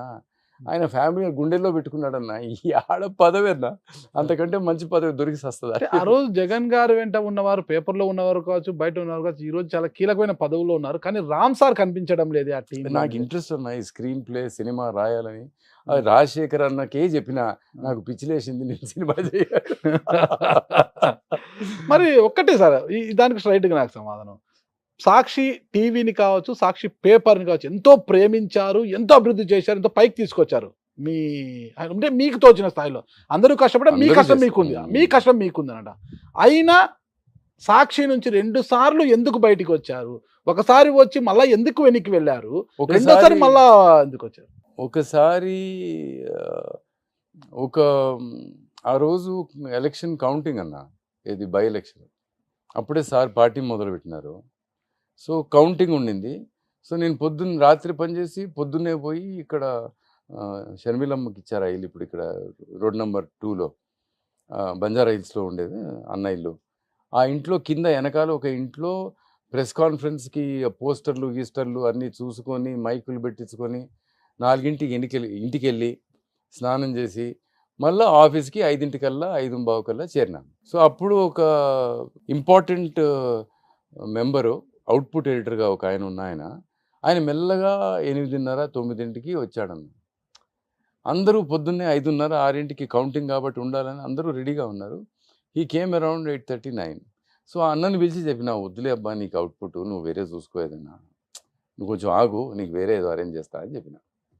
అది నేను మేనేజ్మెంట్‌లో ఎవరికీ ఇన్ఫార్మ్ చేయకుండా చేసిన పని. అది కొంచెం సజ్జల రామకృష్ణారెడ్డి గారికి ఇబ్బందిగా అనిపించినట్టుంది. ఓకే. ఆయన ఈడీ గారు కాబట్టి అప్పుడు. సో, ఆయన నన్ను రూమ్‌కి పిలిచి చాలా ప్రేమగా చెప్పినాడు. "అన్న రామ్, నువ్వు మేనేజ్మెంట్‌కి ఇన్ఫార్మ్ చేయకుండా అంత పెద్ద నిర్ణయం, ఒక అవుట్‌పుట్ ఎడిటర్ అంటే ఆల్మోస్ట్ ఎడిటర్ కదా! ఒక అవుట్‌పుట్ ఎడిటర్ గారిని నువ్వు పక్కన పెట్టి" అంటే నేను చెప్పిన, "చూడు స్వామి, నన్ను పిలిచిందేమో రాజశేఖర్ రెడ్డి. నాకు నువ్వు పాఠం చెప్పేదేమో నువ్వైతివి. దేవుడి దయ వల్ల నేను తెచ్చుకున్నది ఒక టూత్ బ్రష్, ఒక టూత్ పేస్టు. అది ఉన్నది. అది వదిలేసిపోతా. నేను ఆఫీస్ వదిలేసిపోతున్నా. నేను రాను రేపటి నుంచి. ఆ లవ్ డాక్టర్‌కి రాసినవి ఒక 3 ఎక్స్ట్రా ఉన్నాయి. ఆ కాలమ్‌కి రాసినవి ఇది రాసిన. ఇవాల్టి పేజీలన్నీ రాసి పెట్టిన. సండే బుక్ కావాల్సినంత జరిగిపోయింది. ఇయన్నీ చెప్తున్నా స్వామి. లేదు లేదు, నువ్వు కొంచెం మెల్లగా, తొందర ఏం లేదు, వెంటనే ఏమొద్దన్నా, మనసులో ఈ ఆలోచన వచ్చింది అంటే నేను ఉండటం కరెక్ట్ కాదు. నేను మా జగన్ రెడ్డి కౌంటింగ్ రోజు అందరూ అలర్ట్‌గా ఉండి పని చేయాలనుకొని తీసుకున్న నిర్ణయం అది. లేకపోతే కొంత బంధువర్గానికో, ఎవరికో మనం ఫేవరబుల్‌గా ఉంటున్నాం అన్న ఫీలింగ్ సంస్థలో ఉండకూడదు. Jagan garu is more important than all this అని తీసుకున్న నిర్ణయం. ఆ నిర్ణయం తప్పని మీరు చెప్తున్నారు. ఓకే. మీరు చెప్తున్నారా, ఎవరు చెప్తున్నారో నాకు తెలీదు. మీరు చెప్తే మీ మేనేజ్మెంట్ చెప్పినట్టే. నాకు సంబంధం లేదని బయలుదేరి వచ్చేసినా. Okay. Next day morning Jagan గారు 4:30కి ఇంటికి పిలిచినారు. ఏమి తిక్కనా నీకు అది ఇది. నేను చేయనంటే చేయనని చెప్పి వచ్చేసిన. వాళ్ళెప్పుడు ఎవరిని దూరం చేసుకోలేదన్న. ఇది మన తిక్క. మళ్ళా రెండోసారి జగన్ గారు పిలిస్తేనే వెళ్లారు సార్? భారతమ్మ చాలా చాలా సాక్షి పేపర్‌లో కావచ్చు, సాక్షి టీవీలో కావచ్చు, మీరొక పెద్ద పులిలా ఉండేవారు. అదే పేపర్‌లోనే ఉత్థాన పతనాలను కూడా చూశారు సాక్షి రామ్ గారు అన్నట్టుంటది. ఏం తేడా పడలేదన్న. ఏ పని చెప్పినా కూడా చేయాలి కదా. నువ్వు ప్రేమించింది జగన్మోహన్ రెడ్డిని, రాజశేఖర్ రెడ్డిని. ఆ కసువుడం అంటే కసువు చూసుకోవాలి. ఏంది పెద్ద ఆలోచన ఏముంది? ఆయన ముఖ్యమంత్రి కావాలి అంతేగా? అంతేనా? వేరే ఆలోచన ఉంటుందన్న? మీరు ఎలక్ట్రానిక్ మీడియాలో ఒక కొత్త పుత్తలు దొక్కించారు. మీరే సాక్షి టీవీలో బ్రేకింగ్ న్యూస్ పెద్ద పెద్ద అక్షరాలతో వేయడం అలవాటు చేసింది మీరే. మీరు నేర్పిన తర్వాత ప్రతి ఛానల్ కూడా దాన్ని అలవాటు చేసుకుందనమాట. అంటే ఒక కొత్త పుంతలను తొక్కించారు మీ ఎలక్ట్రానిక్ మీడియాని. అలాంటి మిమ్మల్ని సాక్షి టీవీ నుంచి తప్పించి పేపర్ ఫీచర్స్ మాత్రమే పరిగణితం చేశారు. అబ్బో, నేను అప్పుడు పోయి ఒక సినిమాలో యాక్ట్ చేసిన అన్న. భారతం పిలిచి అడిగింది. తర్వాత బాలకృష్ణకి ఒక కథ ఇచ్చిన అన్న నేను, రైతు కథ. అన్న ఏందన్నా ఇది, నీకు ఇంత పెద్ద పదవి ఇచ్చి ఇంత బాధ్యత ఇస్తే అంటే నిలకడలేదు నాకమ్మా, నేను ఇస్తే. బాలకృష్ణ కథ ఇస్తే ఏమైంది సార్? అది చాలా ఇష్టపడ్డాడు ఆయన, రైతు కథ. మరి ఆయన కుటుంబంలో ఏం జరిగిందో నాకు తెలియదు. సో దానివల్ల ఇక మరి ఎట్లా అంటే, నేనైతే యాక్టింగ్ మానను, ఎవరైనా పిలిస్తే పోయి యాక్టింగ్ చేసి వస్తా అని చెప్పి, ఇట్లా అవుతుంది, నేను ఫీచర్స్ ఒకటే హ్యాండిల్ చేస్తా అని చెప్తే అది కూడా ఒప్పుకోలేదు. పిలిచినారు జగన్ గారు, పిలిచి ఏమబ్బా నువ్వు ఏం చేయదలుచుకున్నావు ఉండు. తర్వాత వైఈపీ రెడ్డి గారు ఆయన చెప్పినారు, అన్నా నువ్వు ఫీచర్స్ టీవీలో పేపర్లో రెండిట్లో మేనేజ్ చేయి. వద్దన్నా మన అంత మూర్ఖులం అన్నా మనం. మరి అంతలా వాళ్ళు చెప్పిన మీ అంతకు మీరే బయటకు వచ్చారు అనుకుంటాం సార్. వచ్చే అనుకుంటాం రోజు ఏంది మళ్ళా కారు తాళాలు అక్కడ అప్పజెప్పి కళ్ళ నిండా నీళ్లు పెట్టుకొని వచ్చారు రామ్ గారు అది అంటారు. నిజం కాదు. Okay sir. సంతోష్ అస్సలు కారు తాళం చెవులు వదిలిపోయింది నిజమే. ఆ. అవన్నీ కరెక్టే. ఆ. చాలా అన్నా నేను ఎక్కడ నిలబడితే అక్కడ నాకు సరస్వతి, లక్ష్మీదేవి రెండు ఉంటాయన్న. నాకు ఆ భయమే లేదు, ఆ బాధ లేదు. జగన్ రెడ్డి ముఖ్యమంత్రి కావాలి అంతే కదా. ఇక్కడ లోపలే ఉండే పని చేయాలా, బయట నుంచి ఎంతమంది చేయలేదన్నా. సార్ బ్రేక్ తీసుకునే ముందు ఒక చిన్న ప్రశ్న అడగబోతున్నా సార్. మిమ్మల్ని చూస్తే చాలా సున్నితంగా కనిపిస్తారు. మీ మాట విన్నా కూడా ఒక సున్నిత మనస్కులుగానే కనిపిస్తారు. ఇలాంటి మీపై సాక్షిలో ఒక శ్రీమూర్తి యాజమాన్యానికి ఫిర్యాదు చేశారు. వాస్తవమా కదా? ఆ మేనేజ్మెంట్ ఒకరు చెప్తే వినే రకం కాదన్న. చాలా మంది చేసుంటారన్న, ఒక్కరేంది. మీరు మనం సున్నిత మనస్కుల పైన ఆ శ్రీమూర్తి ఎందుకు కంప్లైంట్ చేశారు? ఎవరు చేసినారో తెలియదు, ఎందుకు చేసినారో తెలియదు. రామ్ గారిని చాలా మంది కలుస్తుంటారు, వెళ్తుంటారు, ఎంతో మందితో పరిచయం ఉంటారు. కానీ కొంతమందినే మీరు ప్రేమిస్తారు. ఆ ప్రేమ కూడా చాలా కొంతమంది అంటే అన్న భార్యను ప్రేమించిన అంతే. ప్రేమించడం అంటే ఆ ప్రేమ కాదు సార్. అఫెక్షనేటివ్ గా ఉండడం చాలా మందితో కూడా అనేది అంటుంటారు సార్. ఎందుకు అలా అసలుకి? చాలా మంది కొంతమంది మీదే కొంత ప్రేమ ఎక్కువ ఉంటుంది. ఏమన్నా టెన్నిస్ కోర్ట్ పోయి టెన్నిస్ ఆడతా, అందరినీ ప్రేమిస్తా, బాల్ బాయ్స్ దగ్గర నుంచి. సార్ ఎంత ప్రేమిస్తారంటే కొంతమంది బంతులు తీసుకుని కొడతా ఉంటా. అవి కూడా ఉన్నా సార్. బైరెడ్డి రాజశేఖర రెడ్డి గారితో మీకు పరిచయం ఉంది సార్? ఉందన్న. ఉందా సార్? ఎలా సార్? సేనారెడ్డి అన్న దగ్గర మాకు, వాళ్ళ నాయన శేషసేనారెడ్డి గారు. ఓకే. వాళ్ళ నాయన అప్పుడు సిద్ధార్థ నన్ను రిక్వెస్ట్ చేస్తే రాజీవ్కి చెప్పి సార్ భవనం గారి క్యాబినెట్లో ఆయనకి హౌసింగ్ ఇప్పించినారు. ఆయన మీద ఏదో క్రిమినల్ కేసు ఒకటి ఉంది, పెద్ద కేసు ఉండింది. ఇందిరాగాంధీ గారు భారత్ బంద్ లాంటిది ఏదో కార్యక్రమం చేస్తున్నప్పుడు కర్నూలులో ఏదో కొన్ని షాపులు ముయ్యకపోతే ఒక షాప్ ముయ్యమని కొంచెం గొడవ చేసుకుంటే, ముయ్యకపోతే పెద్ద గొడవ. ఆ గొడవ మనసులో పెట్టుకొని ఈయన ఎమ్మెల్యే క్వార్టర్స్కి రాత్రి 9:30, 10 ఇంటికి వెళ్తే కందులోబుల్ రెడ్డి గారి దగ్గర భోజనం చేసి ఓల్డ్ ఎమ్మెల్యే క్వార్టర్స్కి పోతా ఉంటే 25 సార్లు స్టాబ్ చేసినారు. దాంట్లో ఒక పోలీస్ కానిస్టేబుల్ ఉన్నాడు. ఆయన బతికినాడు, ఆయన చచ్చిపోయినాడు అనుకున్నారు. శేషసేనారెడ్డి గారు ఆయన బతికినాడు. బతికినాక ఇక ఊర్లో ఉన్నందరూ పారిపోయినారు స్టాబ్ చేసినాడు. ఆయన ఎవరెవరు స్టాబ్ చేసినాడు అందరికి తెలుసు కదా. చూసినాడు ఆయన, బతికినాడు. ఏమైందో ఆ కానిస్టేబుల్ చచ్చిపోయినాడు అన్న. పొడిచిన వాళ్ళల్లో కానిస్టేబుల్ కూడా ఉన్నాడు. ఆ కానిస్టేబుల్ని సేనారెడ్డి చంపినాడని కథ పెట్టి అది ఒక క్రిమినల్ కేసు చేసినాడు. దానివల్ల ఆయన అంత పవర్ఫుల్ లీడర్ అయి ఉండి నందికొట్కూరు నుంచి ఎమ్మెల్యే అయ్యిండు కూడా ఆయనకి ఎప్పుడూ అవకాశం దొరకల. తాతగారు పేరు నిలబెడుతున్నాడు సార్ మనోడు బైరెడ్డి ఆయన సిద్ధార్థ్ నాకు తెలియదు కానీ బాగున్నాడు పిల్లోడు. చాలా సంతోషం వేస్తుంది. బైరెడ్డికి కూతుర్లే రాజశేఖర్. సిద్ధార్థ్ బాగున్నాడు. శబరి గారు ఇంకోరు సిద్ధార్థ్ బాగున్నాడు, నచ్చినాడు. బాగున్నాడు సిద్ధార్థ్ రెడ్డి బాగున్నాడు సార్. పౌరుషం, అందగాడు కూడా. అందగాడు ఉన్నాడు, బాగా ప్రెజెంట్ చేసుకుంటాడు, జగన్ ని బాగా ప్రేమిస్తాడు. ఓకే, బాగున్నాడు. మీకన్నా ఎక్కువ ప్రేమిస్తాడు సార్. అందరూ నాకంటే ఎక్కువ ప్రేమిస్తారు. దేవుడు అది ఎట్లా అంటే నా అదృష్టం నేను కనపడినా అన్నా. అసలు జగన్ రెడ్డి గారిని జీవితంలో ఒక్కసారి కూడా కలవని వాళ్ళు, రాజశేఖర్ రెడ్డి గారిని ఒక్కసారి కూడా కలవని వాళ్ళు నాకంటే 100 ఎక్కువ ప్రేమిస్తారు. అందుకనే అన్న ఆయన చనిపోతే అంతమంది చనిపోయింది. అందుకే అన్న 150 సీట్లు ఇచ్చింది. మనము కనపడినామన్నా, మనదంతా మోసము. మన ప్రేమ చాలా చిన్నది వాళ్ళ ప్రేమ ముందు. అద్భుతమైన ప్రేమ వాళ్ళది. వాళ్ళు ఏం ఎక్స్పెక్ట్ కూడా చేయరు.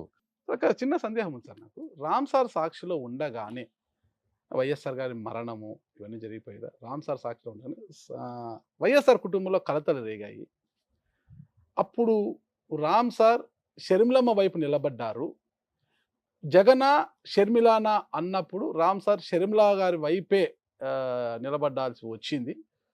అది కూడా ఒక కారణం రామ్ సారు సాక్షి నుంచి బయటికి రావడానికి అంటారు. ఇది జరిగింది ఇప్పుడే కదన్నా. నేను సాక్షిని వదిలేసింది ఎప్పుడు, ఇది జరిగింది ఎప్పుడు. పాప పార్టీ పెట్టాలని రాజకీయాల్లోకి రావాలని తీసుకున్న నిర్ణయం సార్. నేను సాక్షి వదిలిన దానికి అసలు సంబంధం లే. లేదా సార్? నా సంబంధం లేదు. సాక్షి వదలడానికి కారణం నేనే, అంతే. ఇంకెవ్వరు లేరు. కానీ ఈ రోజుకి మళ్ళీ షర్మిలమ్మ గారికి బ్యాక్ ఎండ్ లో మీరే వర్క్ చేస్తున్నారంటారు సార్? షర్మిలమ్మకి పని చేస్తున్నానో లేదో తెలియదు కానీ అన్న, విజయమ్మ కోసం నేను ఏమైనా చేస్తాను. విజయమ్మ గారి కుమార్తె అసలు విజయమ్మ గారు ఇప్పుడు ఎక్కడున్నారు అంటే విజయమ్మ గారు ఎక్కడున్నారు? పిల్లలు ఇద్దరితో పాటు ఉన్నారు. షర్మిలమ్మ గారి దగ్గర ఎక్కువ ఉంటున్నారు. అంటే ఎవరికైతే కష్టం ఉంటుందో వాళ్ళ దగ్గర కదా ఉండాల్సింది. మరి ఆ కష్టం ఉన్న చోట రామ్ గారు కూడా ఉన్నారంటున్నారు కదా? నేను విజయమ్మ దగ్గర ఉన్నానంటే మరి ఉన్నట్టేగా. అంటే కష్టం వెనకల విజయమ్మ గారు ఉన్నప్పుడు విజయమ్మ గారు వెనకల రామ్ గారు ఉంటే అందరూ కలిసి షర్మిలమ్మ గారు వెంట ఉన్నట్లే కదా సార్? ఉన్నట్టే, డౌటే ఉంది. సార్, కాదన్నా, నాకోటి సార్. అన్నా చెల్లెల మధ్యలో ఏమి గొడవలు లేవున్నాయి. ఈ సార్. గొడవ గొడవ గొడవ అని చెప్పి ఎవరెవరు చెప్పుకోవాలి. ఎందుకంటే సార్. చివరికి ఏం చెప్పాలి? సార్. జగన్ గారు ఆడవాళ్ళని గౌరవిస్తారు, ఆడవాళ్ళని ప్రేమిస్తారు, వాళ్ళ సార్. మంచి చెడు చూసుకుంటారు.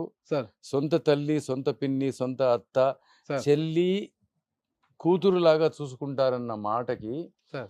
ఎదురు కొట్టడానికి ఒక ఐడియా కావాలి, ఒక ఆలోచన కావాలి. సార్. సొంత తల్లిని చెల్లిని పంపించేశాడు, వాడు మిమ్మల్ని నేను చూసుకుంటాడు అన్నది కదా. సార్. దానికోసం క్రియేట్ చేసిన ఇదొక మాయ. నిజానికి అన్నా చెల్లెళ్ళు ఇప్పటికి కూడా కలిసి భోజనం చేస్తారు, నేను చూసిన. సార్. భారతమ్మ పిల్లలు ఎట్లా ఉన్నారని షర్మిల ఇంటికి వచ్చి కనుక్కొని మంచి చెడు చూసుకొని పోయే గుణం ఉన్నామే. సార్. ఏమీ గొడవలు లేవు. సార్. ఆయన అక్కడ ముఖ్యమంత్రిగా చేస్తున్నారు. ఆంధ్ర రాష్ట్రంలో రాజశేఖర్ రెడ్డి గారు కన్న కలలన్నీ కంప్లీట్ అవ్వాలి. అయితే నాకు చెప్పినాడు, చెప్పులు లేకపోయినా అన్నీ చేయాలన్నా అని. అంతకంటే ఎక్కువ చేస్తున్నాడు జగన్ రెడ్డి. తెలంగాణలో కూడా రాజశేఖర్ రెడ్డి గారు అనుకున్నవన్నీ కూడా ప్రజలకి చేరాలి అన్నది షర్మిలమ్మ భావం. మరి ప్రతిపక్షాలు కావచ్చు, ఒక మీడియా సంస్థ కావచ్చు, తల్లిని చెల్లినే గంటేశారనేది పదే పదే అంటుంటారు కదా సార్? నేను చెప్పినా కదా అదే మాట. అంటే జగన్ గారికి ఆస్తుల గొడవలు ఉన్నాయి, వదిన ఆడపడుచుల మధ్య కూడా చాలా అన్న జనమే ఆస్తున్న రాజకీయాల్లో వాళ్ళే ఉన్నారు. ఈ తొక్కలు ఏదన్నా డబ్బు ఏం చేసుకుంటాడు జగన్ రెడ్డి? పొద్దున్న బ్రేక్ఫాస్ట్ చేయడు, భారతమ్మ పండు పట్టుకొని వెనకాల తిరగాల్సిందే కానీ ఆయన తినడు. ఒక ఛాయ్ తాగుతాడు 4:30, 5ంటికి. దాని తర్వాత మధ్యాహ్నం లంచ్ దాకా ఏమీ తినడు. ఇక టూర్ల మీద గీర్ల మీద మీరు చూసే ఉంటారు ఆయన్ని. ఆయనకి తిండి మోహం ఏమీ లేదన్నా. ఆయనకి రాజశేఖర్ రెడ్డి బొమ్మ పక్కన నా బొమ్మ ఉండాల, అంతే. ఆయన ఆకలంతా అది. ఇంకొక అనుమానం సార్, గుడ్ మార్నింగ్ అనేది ట్యూన్ ఉంది కదా సార్, అది మీదే అదంతా కూడా. దానికి ముందు పెద్ద ఇది ముంబైకి వెళ్ళారు, ముంబైలో వేరే ఒక ట్యూన్ కోసం వెళ్ళారు, ట్రై చేసామన్నా, ట్రై చేసి అది వర్కౌట్ కాకపోతే చివరికి ఒక రాత్రికి రాత్రి మీ మధ్య నుంచి వచ్చేసింది అంటారు సార్. అది ఏం సార్, అది ఏం జరిగింది బాంబేలో? బాంబే పోయినామన్నా. ఎవరెవరు వెళ్ళారు? Sir Jagan sir times of India economic times meeting అది కంప్లీట్ చేసుకున్న తర్వాత ఒక ఈ మ్యూజిక్ ఏదో సెట్ చేసుకోవాలని చెప్పి, ప్రైమరీ ఆ మ్యూజిక్ అది చాలా అవసరం, దాన్నే సిగ్నేచర్ మ్యూజిక్ గా కూడా వాడాలి కాబట్టి ఒక మంచి మ్యూజిక్ డైరెక్టర్, చాలా ఇలాంటి కమర్షియల్ మ్యూజిక్ డైరెక్టర్ ఎవరైతే ఉంటారో వారి దగ్గరికి తీసుకెళ్లారు మమ్మల్ని. ఆయన ఏదో ఇంకా చేస్తా ఇది అదే అని చెప్పినాడు, ఏదో డబ్బు మాట్లాడినాడు. జగన్ రెడ్డి సరే చేయబ్బా, నువ్వు చేసి పంపించు, బాగుండాలి చూడ, అంతకంటే ఏం లే చేసి వచ్చినాము. వచ్చిన తర్వాత వారం అయిపోయింది, 10 రోజులు అయిపోతుంది, ఇక టీవీ స్టార్ట్ కావాలా, ఆ సుండ్రాములు తిరిగేయి అవన్నీ లోగోలన్నీ తయారైపోయినాయి, వెనకాల డబ్కి లేదు, ఈ సౌండ్ లేకపోతే ఎట్లా స్వామి అని చెప్పి చివరికి ఏం చేసినారంటే ఇక ఏదో ఒకటి చేయి అంటే రాత్రి అనుకున్నది. ఏదొక అందమైన మార్నింగ్. సూపర్ సార్, అసలు ఏం ట్యూన్ సార్ అది, అది వింటేనే పేపర్ కొనాలి అసలు అనేది అంత సార్. వైఎస్ఆర్ ఎప్పుడైనా కొంచెం బాగా బిజుగుండి అలసిపోయి మధ్యాహ్నం కొంచెం స్ట్రెస్ లో ఉండి పనులతో ఉంటే ఒకసారి టీవీలో అది మ్యూజిక్ ఒకసారి విని ఆయన మళ్ళీ he use to feel good అంట చెప్పేవారు. మీరు అంత స్థాయిలో ఉన్నారు, వైఎస్ కుటుంబానికి సన్నిహితులు, సాక్షి టీవీలో కావచ్చు పేపర్ అంత స్థాయిలో పనిచేశారు కదా. మీరు పేపర్లో ఉన్నప్పుడు ప్రతిరోజు ఉదయం డిస్ట్రిబ్యూషన్ సమయంలో డిస్ట్రిబ్యూషన్ ఏరియాలకు వెళ్ళి పేపర్ పడుతుందో లేదని మొత్తం మీరు బైక్లోను కార్లోను వెళ్ళి ఉదయం పూట వెళ్ళి చూసేవారంట. అంతా ఏంటి సార్ అసలు? ఏదో ఒక పని ఒప్పుకున్నప్పుడు అన్ని చేశారు. సార్ ఈ రోజు ఒక స్టాఫ్ రిపోర్టర్, ఒక ఆర్సీ ఇన్ఛార్జ్ కూడా వెళ్ళి చూడరు సార్. అది మీరు ఆ స్థాయిలో CEO స్థాయిలో పనిచేశారు. అసలు ప్రతిరోజు పొద్దున 3:30కి వెళ్ళేవాడిని అన్న. ఇంకో మంచి విషయం చెప్తా అన్న మీకు, గొడవలు జరిగేవి, సాక్షి పేపరు ఈ కట్టలు తెచ్చి ఇట్లా వదిలేవాళ్ళు అన్న. ఆ కట్టల్ని ఒక ప్రత్యర్థి పేపర్ తీసుకొని ఎక్కడో పారేయడమో లేకపోతే కాల్చేయడమో అవి చేసేవాళ్ళు. సో ఆ కాపీస్ అందే కావు. ముఖ్యమంత్రిగా ఉన్నారు సీఎం రాజశేఖర రెడ్డి గారు, కానీ ఆయన పవర్ యూస్ చేయడం అవసరం ఇంట్రెస్ట్ లేదు. సో ఎట్లాగైనా చేయాలంటే జగన్ గారు నాకు చెప్పినారు, చూడబ్బా అని. సో పోయి ఎక్కడైతే ఆ కాలుస్తున్నారో ఆ ఏరియాకి మేము పోయినాం. ఎవరెవరు పేరు సార్? సురేందర్ అని ఒక సర్క్యులేషన్లో పిల్లకాయ ఆ, చిన్నోడు. నేను వాడేమో దిగద్దు, బండి దిగద్దు, వీళ్ళందరూ గూండాలు ఇంతమంది ఉన్నారు. ఆ. అక్కడ 40-50 మంది కార్లు వేసుకొని వెయిట్ చేస్తూ ఉంటారు. ఎంతమంది పొద్దున గుండాలు సార్, మీ మీసాల నుంచి భయపడతారు కదా సార్. సో 3:30 కన్నా రోడ్డు మీద నిలబడి ఒక ఛాయ్ తెప్పించుకొని వాళ్ళ ముందే ఛాయ్ తాగినా అన్నాను నేను. సార్. ఇంకేం చేయలే. సార్. నెక్స్ట్ డే నుంచి పేపర్ దొంగతనం ఆగిపోయింది. ఏంటి సార్ ఎలా భయపెట్టారు? కారణం ఏంటి? భయపెట్టలేదన్న. కారణం ఏంటంటే అది నా శక్తి కాదన్న. ఈ మనిషి వచ్చి గౌరవంగా అక్కడ నిలబడుతున్నాడు, మన ఒక మాట అంటారు లేదు అంటే సార్. ఎంత పవర్ ఉన్నా కూడా సార్. వెనకాల సార్. వాళ్ళు పవర్ యూజ్ చేసుకోదలుచుకోలేదు. సార్. అది మీకు అర్థమైతే చాలు. సార్. ఇంతకంటే దూరం పోతే ఇంకేదో అవుద్ది అన్న భయం వాళ్ళకైనా కలిగి ఉండే అవకాశం ఉంది. కానీ అప్పటి నుంచి ఆ ప్రాబ్లం సాల్వ్ అయిపోయింది. ఇంకా చాలా మంచి మాట చెప్తా. నేను 3:30కి లేచి రోడ్ల మీద తిరుగుతుంటే జగన్ గారు నిద్రపోలేదన్న. సార్. ఆయన 3:30కి లేచి నాతో ఫోన్లో మాట్లాడేవాడు. He was a very active participant in the development and growth of his organisation. And ఒక నా మనిషి, నా అన్న రామన్న రోడ్డు మీద ఉన్నాడు అంటే నేను నిద్రపోవడానికి వీలు లేదని నమ్మిన ఎక్స్ట్రాడినరీ లీడర్ అన్న. అది అందరి కోసం చేస్తాడన్న ఆయన. సార్ ఒకటి అంటే ఆయన ముఖ్యమంత్రి కొడుకు ఎంపీ ఏందన్న, ఆయన పొద్దున 3:30కి లేచి అంత కేర్ఫుల్గా ఉండు, జాగ్రత్తగా ఉండు, చెక్ చేస్తున్నావా. సాయిరెడ్డి అన్న కూడా వచ్చినాడన్న ఒక రోజు పొద్దున 4:30-5కి నాతో పాటు. ఆయన రామకృష్ణారెడ్డి గారు వచ్చారు సార్ ఎప్పుడైనా? రామకృష్ణారెడ్డి గారు వచ్చినారన్న. రామకృష్ణారెడ్డి హనుమంతుడు జగన్ రెడ్డికి. మరి మీరేమో బయటికి వెళ్ళిపోయారు, మరి పెద్ద హనుమంతునితో విభేదించి బయటికి వెళ్ళిపోయారు. చిచి నాకు ఆయన తోక నా తోక అంటే పొడుగుంది అంతే. Super sir, super sir. ఆయన భక్తి నాకంటే పెద్దగా ఉంది. ఓకే, ఓకే, ఆ పెద్ద- తోక చుట్టుకొని కూర్చుంటే ఆయన నాకంటే ఎత్తున కూర్చున్నాడు. అంతే, మీరు మన కొంచెం- తోక సరిపోలే. కింద కూర్చోవడం ఇష్టం లేక వెళ్ళిపోయారు. అందుకని అయ్యో కూర్చోడానికి ఇష్టం లేదు వచ్చేసినాం. వచ్చేసారు అంతే. ఈ రామచంద్ర సందర్భంగా నాకు ఒకటి గుర్తొస్తుంది సార్. సాక్షి టీవీలో ఒక half an hour bulletin, half an hour bulletin 2 నడిపిన కథలు నాకు గుర్తుంది సార్.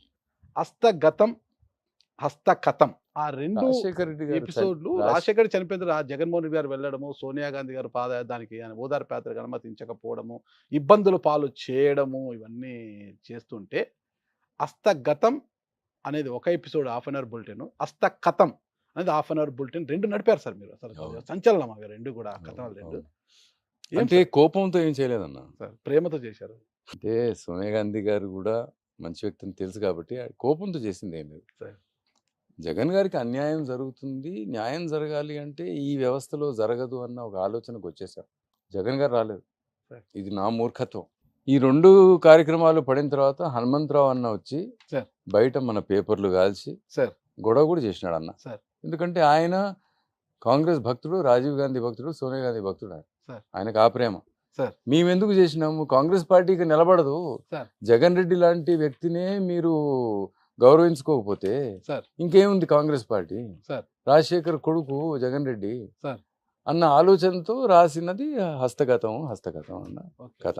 నాతో పాటు పనిచేసిన అనంత్ దాన్ని పెన్ చేశాడు. Wonderful technician here's.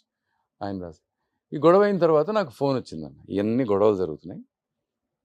Jagan Reddy phone చేసి ఏంది ఇదంతా అని అనలేదన్న. ఆలోచన చేసినావా అని అడిగినాడు. నాకు ఆలోచన ఇదే కరెక్ట్ అనిపించిందన్న. అయితే ఆపద్దు అన్న. షర్మిలమ్మ జగన్కి ఫోన్ చేసి చాలా బాగుంది, ఇదే ఉండాలి కరెక్ట్ అని చెప్పి ఆమె చెప్పింది.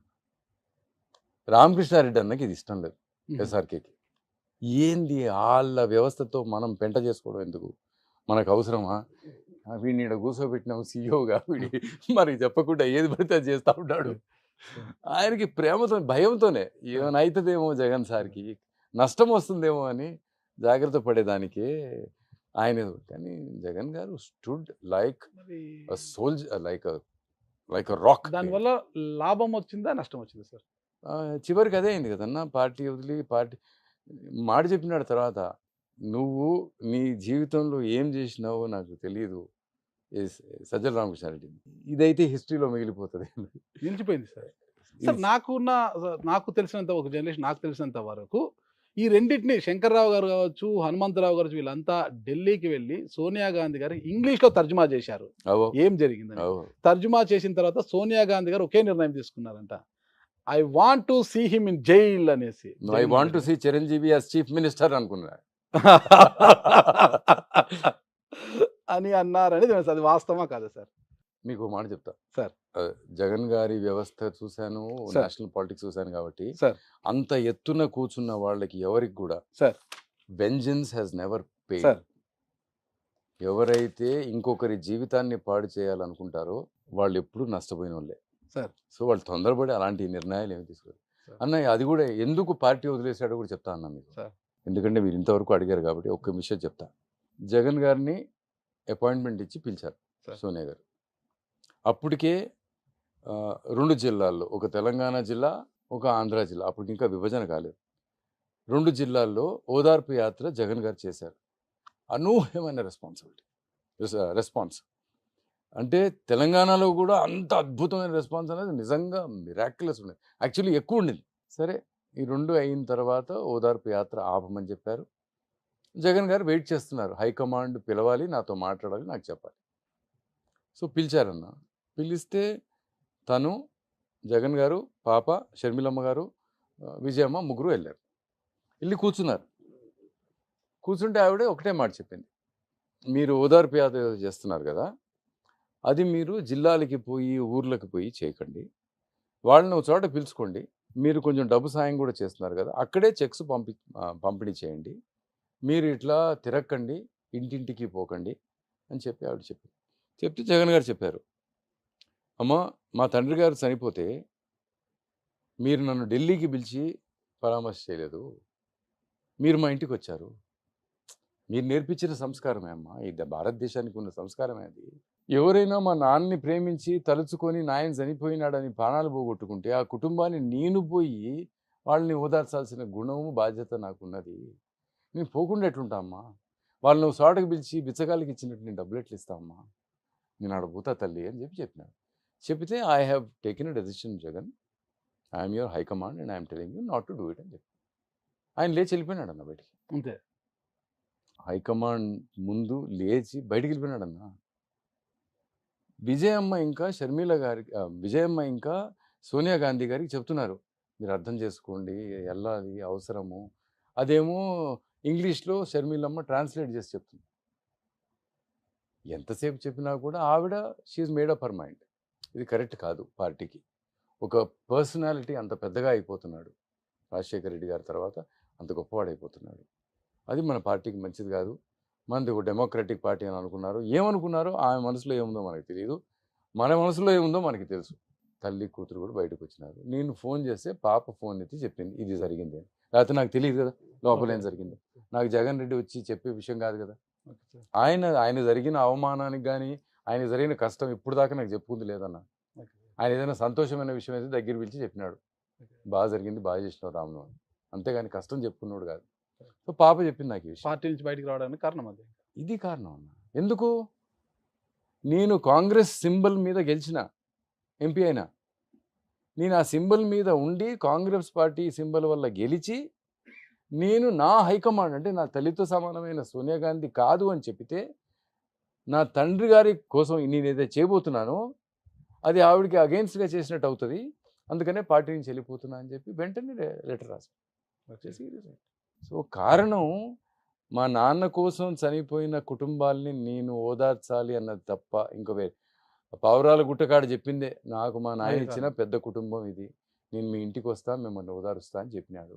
ఆ మాట నిలబెట్టుకోవడానికి ఒక పిల్లకాయన్న, ఆయన వయసు ఎంతప్పుడు 38-39 ఏళ్ళు, వదిలేసుకున్నాడన్నా, తృణపాయంగా వదిలేసుకున్నాడన్నా. సోనియా గాంధీ లాంటి ఓ దిగ్గజం ఆమె కూర్చొని ఉంటే ఆమె కోసం మన్మోహన్ సింగ్ గారు ప్రైమ్ మినిస్టర్గా పనిచేయాలి. అంత హాఫ్ అన్ అవర్ బులెటిన్లు అయితే వాస్తవమే, కథం గతం రెండు ఇదైతే అది నిజమే. నాకు ఒకటి అయితే, మీకు గాంధీ కుటుంబంతో అంత పరిచయం ఉంది కదా, ఆ బులెటిన్లు నడిపింది మీరే అన్న విషయం సోనియా గాంధీ గారికి తెలుసా? తెలుసు తెలుసు తెలుసు మరి తెలుసు కదా.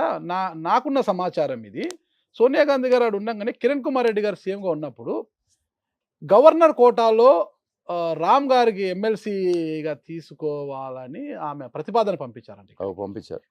పంపించి కానీ మిమ్మల్ని తీసుకొని క్యాబినెట్లోకి కూడా తీసుకోవాలని ఆమె ఆలోచించారు. బట్ ఇక్కడ కిరణ్ కుమార్ రెడ్డి గారు అడ్డుకున్నారంటారు. అడ్డుకున్నారు. మరి తెలిసిన సోనియా గాంధీ గారు తెలిసిన మళ్ళీ మిమ్మల్ని ఎమ్మెల్సీగా తీసుకోవాలని ఎలా అనుకున్నారు? అన్న ఆ టైంలో మధ్యలో నన్ను పిలిచినారన్న సోనియా గాంధీ. ఆ, ఇందిరాగాంధీ గారి మెమోరియల్ ఉంది. ఆ, అక్కడ ఒక ఫిల్మ్ చేయాలి, ఫిల్మ్ తయారు చేయాలి అని చెప్పి పిలిచినారు. ఆ, సో అక్కడ పోయి నేను ఆ ఫిల్మ్ తయారు చేశాను. సోనియా గాంధీ గారి గురించి కూడా చెప్తాను. వీళ్ళు చూపించినంత రాక్షస గుణం ఆవిలో అయితే లేదు. దైవ గుణమే కనపడింది నాకు. నేను డిసెంబర్లో ఎప్పుడో పిలిచారు నన్ను. బాగా చలికాలం. సో సాయంత్రం 6:30, 7కి పోయినా ఇందిరాగాంధీ మెమోరియల్ దగ్గరికి. ఆమె నన్ను రిసీవ్ చేసుకున్నారు. నేను ఒక టీ షర్టు, జీన్ ప్యాంట్ వేసుకొని మనకి అట్లాగే ఉంటుంది, అట్లాగే పోయినా. ఆమె చెప్పింది, ఢిల్లీ చలి నీకు అర్థం కాదు రామ్, ఇది ఎలా కొడుతుందంటే అని చెప్పి తన షాల్ తీసి నాకు ఇచ్చి కప్పిందాను. అది చలి నాకు తగలదు. ఇంకో విషయం చెప్తాను. వాళ్ళకి సెక్యూరిటీ చాలా సీనియర్ పీపుల్ ఉంటారు, చాలా సీనియర్ పర్సన్. ఆ పర్సన్ ముందు నడుస్తున్నాడు, మేమిద్దరం వెళ్తున్నామన్నా. లోపలికి వెళ్తుంటే ఆయన లేస్ ఊడుంది. ఆయన్ని పిలిచి లేస్ కట్టుకోండి పడిపోతారు మీరు అని చెప్పి సోనియా గాంధీ చెప్పి. మూడో విషయం చెప్తా. ఇందిరాగాంధీ మెమోరియల్ చుట్టూ తిప్పుతున్నారు నన్ను. తిప్పుతుంటే ఆయన కూతురు వచ్చింది, ప్రియాంక గాంధీ.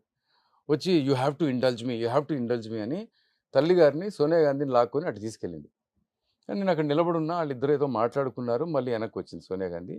ప్రియాంక గాంధీ కూడా వచ్చింది. సోనియా గాంధీ నాకు చెప్పింది, ఈ ఇందిరాగాంధీ మెమోరియల్లో ఒక కాఫీ షాప్ పెట్టాలని డిసైడ్ చేసుకుంది. Coffee shop పెడదామంటుంది. యంగ్స్టర్స్ అందరూ వస్తారు, నాయనమ్మ అందరికీ తెలియాలి, అక్కడ ఉంటే బాగుంటుంది అని చెప్పి ఆవిడ చెప్తుంది. కానీ నేను వద్దనుకుంటున్నాను రామ్ అని చెప్పింది. ఎందుకమ్మా, చాలా మంచి ఐడియా కదా, good way to let the youngsters know about Indira Gandhi. ఎంగిలి కప్పులు వదిలేసిపోతారు కదా. మూడో విషయం.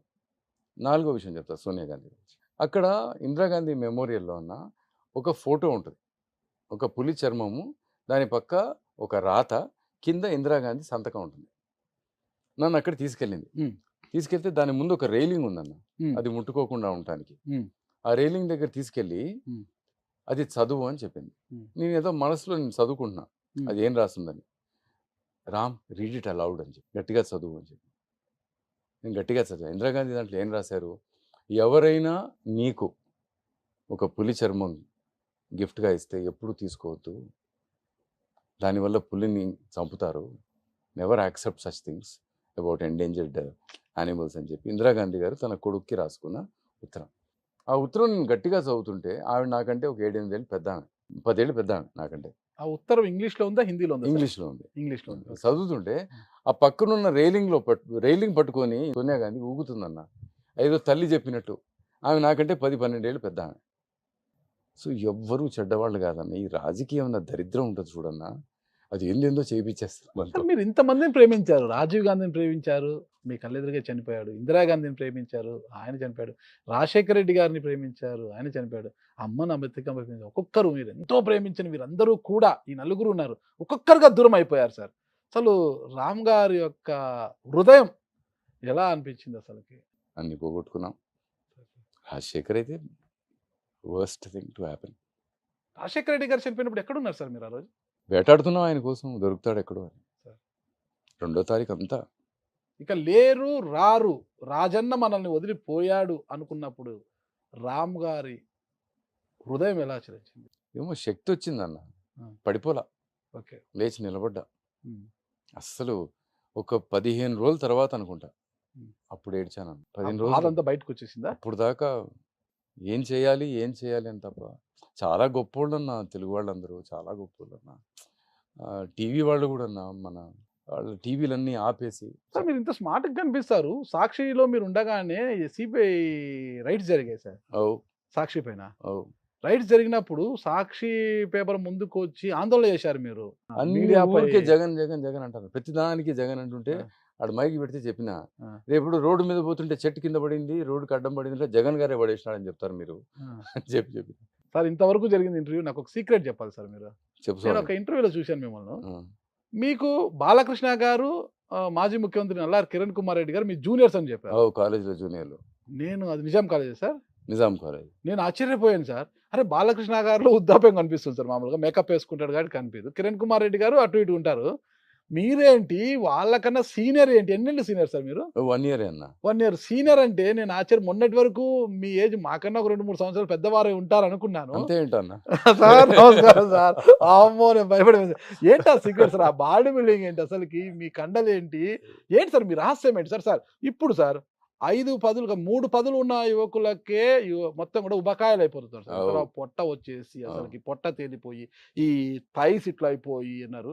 మీరు చూస్తే ఆ స్కిన్ టైట్ ఏదో వేసుకొచ్చారు జీన్, ఆ టీ షర్ట్, ఆ మజులు ఏంటి సార్ అసలుకి? అసలు మీ డైట్ యొక్క రహస్యం చెప్పండి సార్. ఎలాంటి డైట్ తీసుకుంటే యువకులు బాగా పరిపుష్టిగా ఉంటారు, కండబలం ఎక్కువగా ఉంటుంది? కేవలం కండనే ఉండాలి సార్, ఈ కొవ్వు అనేది కాకుండా. ఎలాంటి ఆహారం తీసుకుంటే బాగుంటుంది సార్ ఒక్కసారి? అన్న, ఈ ప్రపంచంలో మనిషికి సార్ బిగ్గెస్ట్ ఎనిమి, సార్ శత్రువు సార్ మన బాడీలోనే ఉందన్న. అది ఏది సార్? దాని పేరు నాలుక.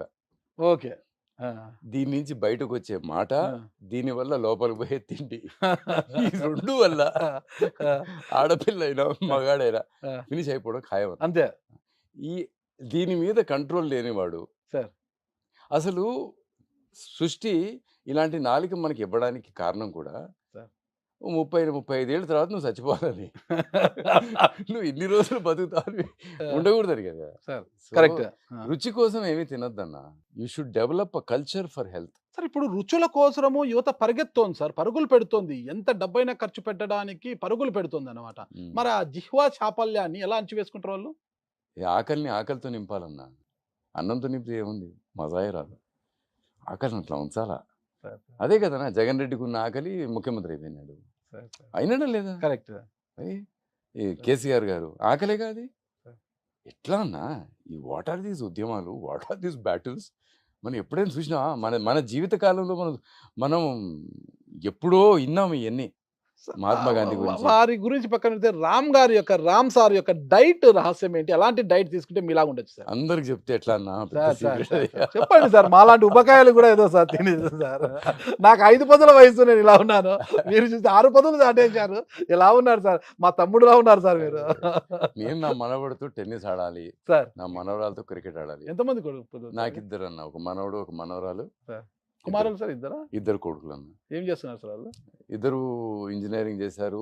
తర్వాత పెద్ద ఆయన రంజీ ఆడాడు, సార్ చిన్నోడు ఇండియా కోసం టెన్నిస్ ఆడాడు. సార్. సానియా మిర్జా మంచి స్నేహితుడు. వాళ్ళిద్దరూ ఇప్పుడు అడ్వర్టైజింగ్ లోకి వచ్చారు. Engineers actually. అవును సార్. కానీ అది ఇద్దరిలో not- ఎవరు మీడియా రంగం వైపు కానీ సినీ రంగం వైపు రాలేదు సార్? ఇప్పుడు పెద్ద ఆయన సినిమాలు చేస్తున్నాడు, అవునా sir? Gautam Reddy production sir. Production చేస్తున్నాడు. ఆ రహస్యం చెప్పండి సార్, డైట్ విషయం sir. First of all sir. వీలైనంత వరకు ఒక 16-17 గంటలు ఏమి తినద్దు. సార్. రాత్రి తొందరగా భోజనం చేసి 6:30-7 కల్లా సార్. పొద్దున లంచ్కి దేవుడిచ్చిన ఆకారంలో తినండి. అంటే కూరగాయలాగా వండకుండా, పండుని పండులా, సార్. దాన్ని జ్యూస్ తీయకుండా సార్. అది తినండి అన్న. ఆరోగ్యం బాగైపోతుంది. Accept the way nature has given you a gift. ఇదంతా నేచర్ ఇచ్చింది. కానీ ఇప్పుడు మామిడిపండు సీజన్. సార్. మామిడిపండు తినండి, సార్. కూరగాయలు తినండి, సార్. వండకండి వాటిలో ఉన్న శక్తిని తీసేయకండి. కుక్కర్లో అన్నం వేయకండి, అల్యూమినియం ఉంటుంది, సార్. అది పాయిజను. సార్. శుభ్రంగా బయట ఎక్కువ నీళ్ళు వేసి అన్నం ఉడికిన తర్వాత గంజి వార్చేయండి, ప్యూర్ షుగర్ బయటికి వెళ్ళిపోతుంది, సార్. మంచి మంచి కాంప్లెక్స్ కార్బోహైడ్రేట్ మిగులుతుంది. సార్. దాంతో అన్నం తినండి. సార్. లేకపోతే ఏందన్నా, ఒకప్పుడు అందరం గంజి వార్చేసేవాళ్ళం కదా, అవును సార్. అవును సార్. అందుకనే అంత హెల్తీగా ఉండేవాడు. సార్. పొద్దున్న రైతు ఇంత గంజి తాగి పోయేవాడన్నా. సార్. సాయంత్రం 5కి 5:30కు వచ్చి సూర్యాస్తమం కంటే ముందు ఇంత అన్నం, గంజి వార్చిన అన్నము, కూర, ఇంత ఆవకాయ వేసుకొని పచ్చడి వేసుకొని తిని పండుకునేవాడన్నా. సార్. మంచి నిద్ర. మళ్ళా పొద్దున లేవంగానే బ్రేక్ఫాస్ట్. ఇప్పుడు ఇంగ్లీష్ వాడు మనని వదిలి పారిపోవడానికి ఎందుకు కారణం అన్నా, ఆ మహాత్మా గాంధీ హంగర్ స్ట్రైక్ చేస్తే వాడికి అర్థం కాలేదన్న. వాడు పొద్దున్న లేస్తే బెడ్లో కాఫీ తాగుతాడు, ఇంకాసిన తర్వాత పళ్ళు తోముకున్న తర్వాత టీ విత్ బిస్కెట్ తింటాడు, సార్. దాని తర్వాత బ్రేక్ఫాస్ట్ కంటే ముందు ఒక పేస్ట్రీ తింటాడు, సార్. తర్వాత బ్రేక్ఫాస్ట్ తింటాడు, బ్రేక్ఫాస్ట్కి లంచ్కి మధ్యలో బ్రంచ్ తింటాడు, సార్. బ్రంచ్ తర్వాత లంచ్ తింటాడు, సార్. లంచ్ తర్వాత సిస్టా టీ ఒకటి తాగుతాడు పండుకునే ముందు, మధ్యాహ్నం లేచినాక హై టీ తాగుతాడు, హై టీలో మళ్ళీ పేస్ట్రీలు బిస్కెట్ తింటాడు, డిన్నర్ కంటే ముందు సప్పర్ తర్వాత డిన్నర్ తర్వాత ఇంకో 2. ఆడు రోజుకి 12 సార్లు తినేవాడు. ఈ మనిషి 10 రోజులు తినకుండా ఉంటాం చూసి భయపడి మా కుద్రా ఇండియా అని పారిపోయాడు. ఏమి చెప్పారు సార్ అసలు? This is the power of ఆకలి, ఓకే. Extraordinary power. ఆకలి అంత భయం అంత అంత అంత బలమైందన్న. అంత బలమైన ఆకలిని ప్రేమించండి అన్న, ఆకలిని ఉంచండి. సార్. నీళ్లు తాగండి ఆకలేసినప్పుడు. అంతేనా? ఒక 16 గంటలు 18 గంటలు మీరేం తినొద్దన్న. ఆ తర్వాత కూరగాయలు పండ్లతో మొదలుపెట్టి ఆ తర్వాత చెత్త ఏదైనా కావాలంటే తినండి. 6-6:30 కల్లా క్లోజ్ చేయండి. మీరు 2-3 నెలల్లో ఒక 5-6 కిలోలు 10 కిలోలు తగ్గిపోతారు. You will- రామ్ సారు ఎక్కువ కీరా, బీట్రూట్, క్యారెట్ ఎక్కువ తింటుంటారని విన్నాను. కీరా తింటే ఒంట్లో దొంగలు పడినట్టు అన్న. అంటే సార్? ఇంట్లో దొంగలు పడితే సామాన్లన్నీ ఎత్తుకుపోతారు కదా. కీరా తింటే ఒంట్లో దొంగలు పడినట్టు మొత్తం క్లీన్ అయిపోతుంది అన్న. Okay. Your system gets clean, it's detox. Okay. So కీరా ఒక 1/2 కిలో తినండి, శుభ్రంగా అంతా క్లీన్ అయిపోతుంది పొద్దున బాత్రూమ్కి వెళ్ళినప్పుడు. ఓకే. కీరా. క్యారెట్ తింటే బీటా క్యారోటీన్ ఉంటుంది. మనం తినే ఫుడ్లో ఉండే ప్రోటీన్ ఏదైనా చేప కానీ లేకపోతే ఎగ్ కానీ లేకపోతే మంచి రాజ్మా కానీ ఏదైనా తింటే ఆ ప్రోటీన్ని కండదాకా తీసుకెళ్లేది బీటా క్యారోటీన్, అదొక గుర్రం. ఓకే. మూడోది బీట్రూట్. సరే. ఫ్రీ రాడికల్స్ని మేనేజ్ చేసేది అది. ఫ్రీ రాడికల్స్ అంటే మనకి క్యాన్సర్ లాంటి జబ్బులు రావడానికి కారణం ఆ ఫ్రీ రాడికల్స్. వాటిని అరికట్టేది బీట్రూట్. ఇక ఆకలి అంటారా, ఆకలి వల్ల చనిపోయిన బ్రెయిన్ సెల్స్ కూడా మళ్ళీ బతుకుతాయి, సరే. రీజనరేట్ అవుతాయి, రిజువనేట్ అవుతాయి. దీనివల్ల పార్కిన్సన్ డిజీజు, ఈ పెద్దవాళ్ళకి వచ్చే డిజీజ్, ఆర్థరైటిస్ లాంటి డిజీజులు సరే. ఇవన్నీ ఉండవు. సరే. I'm telling you, fasting is the best way you can live a life. లేకపోతే మన దేవుళ్ళు నేర్పించింది, మన స్వాములు నేర్పించింది, మన తపస్సులు నేర్పించింది. అంతే కదన్నా, మర్చిపోయాం. మన వేదాస్లో ఉన్నది, మన భారతదేశం ఇచ్చిన సంస్కృతిని మనం మర్చిపోయాం అంతే. ఇప్పుడు బయట నుంచి వచ్చిన ఆ బన్ను తినాలా, ఆ పిజ్జా తినాలా, ఎందుకన్నా? మటన్ చికెన్ తినకపోతే మీకు ప్రోటీన్ ఎక్కడి నుంచి వస్తుంది? అందుకే నువ్వు ఇంత వీక్ ఉన్నావు, బాగా మటన్ చికెన్ తినాలంటారు కదా సార్. తినండి అన్న, చికెన్ బాగా వేపుకొని దాంట్లో ఆయిల్ వేసుకొని తినద్దు. రోస్టెడ్ తినండి, బేక్డ్ తినండి, తినండి, ఏదైనా తినండి. రోజుకి ఎన్ని గంటలు మీరు జిమ్ చేస్తారు? జిమ్ చేయనన్నా, ఏదైనా గేమ్ ఆడతా, టెన్నిస్ 2 గంటలు ఆడతా, లేకపోతే జిమ్ చేస్తా 1 గంట గంటన్నర. మీరు బాడీ బిల్డింగ్ చేయరు, బాడీ ఎలా ఉంది? 6 ప్యాక్ సార్? 6 ప్యాక్ అన్న. 6 ప్యాక్ చూడొచ్చా సార్? చూడం. కెమెరాకి ఏమైనా చూపిస్తారా? ప్రసక్తి లేదు. లేదా సార్, చూపించారా సార్? మా అమ్మాయిలు మా చెల్లెళ్ళు అందరూ ఉంటారు, మేము చూపిస్తాం. ఒక మీరు 2 సార్లు అంటే జూబ్లీ, నేను క్లబ్ ప్రెసిడెంట్ చేశాను, సొసైటీ వైస్ ప్రెసిడెంట్ చేశాను. సార్ చెట్లు ఇట్లంతా నేనే నాటినాను, మిగతా వాళ్ళు రాళ్ళు నాటుకున్నారు. మొక్కలు నాటితే చెట్లు అయ్యాయి సార్ అవి. మేము మొక్కలు నాటిన చెట్లే, చెట్లు మిగతా వాళ్ళు రాళ్ళు నాటుకున్నారు, ఈ ప్లాట్లేదు. Super sir, super sir. చెట్టు నాటితే అంత వచ్చింది, రాళ్ళు నాటితే అంత వచ్చింది. సార్ ఇది mister body building Jubilee hills అంటే 2 సార్లు ఏదో అవార్డు వచ్చింది కదా? ఏం లేదు, అదే ఏదో ప్రేమించినారన్న. అంతేనా? ఫార్మర్ ఎక్స్ ప్రెసిడెంట్ ఏదో ఇచ్చి పంపించాలి. వ్యవసాయం ఇష్టమా సార్ మీకు? చాలా ఇష్టం అన్న. అందుకేనా ఇక్కడ మీకు మామిడి తోట ఒకటి ఉంది మామిడి కదా? తోట ఉంది. మా అమ్మ కోసం కూడా ఆమె చూసుకునేది. ఓకే. మామిడి తోట అప్పుడే బాగుంది సార్ అది? బాగుందండి. ఏ రకం ఉంది సార్ ఎక్కువ? బెనిసానే ఎక్కువ. బెనిషా బాగా 32 ఎకరాలు, హ్యాపీగా 2000 చెట్లు, సార్. టేకు చెట్లు, సార్. బాగుంటుంది, అంతా ఆర్గానిక్. రామ్ సార్ ఇప్పుడు మీడియా రంగానికి పూర్తిగా దూరం అయినట్టేనా సార్? హ్యాపీగా దూరం కాలేదన్నా, పారిపోయినా. అది సార్ పారిపోవడమే సార్ మీలాంటి క్రియేటివ్. మా నాయన నాకు రామ్ అని ఎందుకు పెట్టినాడు పేరు, అది వనవాసం అయిపోయింది నాకు. యాల పని ఏదో సినిమా చేసుకోవాలి, సినిమా ఎంత క్రియేటివ్ వర్క్ ఉంటుందన్న సినిమాలో. మీకు అవకాశాలు ఏం లేవు కదా సార్ సినిమాల్లో? ఇప్పుడు ఏమి రాస్తే వస్తే అన్న, ఎందుకు లేవు? మీకు క్యారెక్టర్ యాక్టింగ్ అంత ఇంట్రెస్ట్ లేదన్న. ఏంటి సార్ వినయ్ విజయ్ రామ అసలు ఏంటి అది ఏదో చేసేసినా కానీ అంత అంత నాకు రాయడంలో ఉన్న ఇంట్రెస్ట్ దేంట్లో లేదన్న. Sir sir script writing is my Joy. అదేనా సార్, ఇప్పుడు స్క్రిప్ట్స్ కూడా రాసి కొన్ని అమ్మాయిన డబ్బులు వచ్చినాయన్న. న్యూసెన్స్ మీదే అంటే కదా సార్? నేనే రాసినాను. న్యూసెన్స్. ఇంకోటి శాండ్ స్టామ్ రాసిన సార్. ఇంకో సినిమా శివరాజ్ కుమార్ గారి కోసం రాసిన సార్. చాలా రాసినాను, అమ్ముడు పోతున్నాయి. సార్ సార్ తప్పులు చేస్తున్నారు జనం. దీంట్లోనే ఉన్నారు. ఏమో ఎంతమంది మేధావులను చూసి నేను కూడా ఇన్స్పైర్ అయినా. అంటే సినిమాలు చూసినప్పుడే కదా మనకు కూడా ఆ అనుభూతి కలిగేది. ఎంత గొప్ప రైటర్స్ ఉన్నారు నా మన దగ్గర. త్రివిక్రమ్ గారు చూడండి, extraordinary, is a Joy to watch on the screen, extraordinary. Ravi Abburi, వీళ్ళందరూ నేను చిన్నప్పుడు వీళ్ళని చూశాను. ఎందుకు సార్ సినిమాలు అంటే అంత పిచ్చి మీకు? అన్న అంతకంటే మంచి కమ్యూనికేషన్ ఏముంటుందన్న. అంటే ఎవరికైనా ఏదైనా చెప్పాలి అనుకుంటే నథింగ్ బెటర్ దెన్. మాకేమైనా అవకాశం వస్తాయి సార్? యాక్టింగ్ తప్పకుండా వస్తాను. ఏం పర్ఫార్మెన్స్ అన్నాయి వాడు నీది. ఎవరు సార్? నాదా సార్? నమస్కారం సార్. ఏం పర్ఫార్మెన్స్ నమస్కారం సార్. అది ఏమీ తెలియనట్టు అన్ని అడిగి సార్ సార్ సార్ అన్ని వద్దు సార్. పిండేసినావు ఓకే ఓకే సార్. సార్ ఒక్కటి చిన్న విషయం సార్. అన్న. సాక్షి టీవీలో పనిచేశారు, సాక్షి పేపర్లో పనిచేశారు మీరు. ఈరోజు మీరు లేరు, మీరు దూరంగా ఉన్నారు. మీరు ఉన్నప్పుడు సాక్షి వేరు, మీరు లేనప్పుడు సాక్షి వేరు. రేటింగ్లో ఈరోజు సాక్షి టీవీ కావచ్చు, పేపర్ కావచ్చు, ఎక్కడ ఉంది అంటే ఏం చెప్తారు సార్? ఏదో నాకు తెలియదు అన్న, పట్టించుకుంటేగా తెలిసేదానికి. షర్మిలమ్మ పాదయాత్ర అప్పుడు మీరు సాక్షి టీవీలో కానీ అవును. లేరు కదా సార్? పాపతో పాటు ఉన్నాను. ఉన్నారు అక్కడ, ఒక ఇంటర్వ్యూ కూడా చేశా. చేశారు. కిరణ్ కుమార్ రెడ్డి గారు ఎదురు చెప్పడానికి సోనియా గాంధీ గారు చెప్పారంట. ఉం. ఆయన వచ్చి ఇట్లా ఇందిరాగాంధీ కోసం ఫిల్మ్ చేశారని ఆవిడ ఏదో ఇవ్వాలనుకుంది. ఆ టైంలో మా తల్లిగారు కూడా చనిపోయారు. సార్. సో చనిపోతే ఆవిడ రామ్కి ఏదైనా చేయాలి అని ఆ ఎమ్మెల్సీ ఏదో చెప్పినట్టున్నారు. ఉం. బొత్స సత్యనారాయణ గారు పిసిసి ప్రెసిడెంట్ అనుకుంటా అప్పుడు. అవును, పీసీసీ. ఉంటే కిరణ్ కుమార్ రెడ్డి అదేంటి మేడం, మొన్నే ఒక ఇంటర్వ్యూ చేసినాడు షర్మిలది, ఆ టీవీలో కూడా వేసినారు వాళ్ళు అని చెప్పి ఆయన కూడా చెప్పినట్ట. సో లేదు ఎందుకు లేదు, కిరణ్ గారు మీ జూనియర్ కదా, మీకు అంత ర్యాపో లేదా? చాలా మంచి ర్యాప్ ఉంది. బాలకృష్ణ గారితో కూడా ఉంటుంది ఇప్పుడు. చాలా.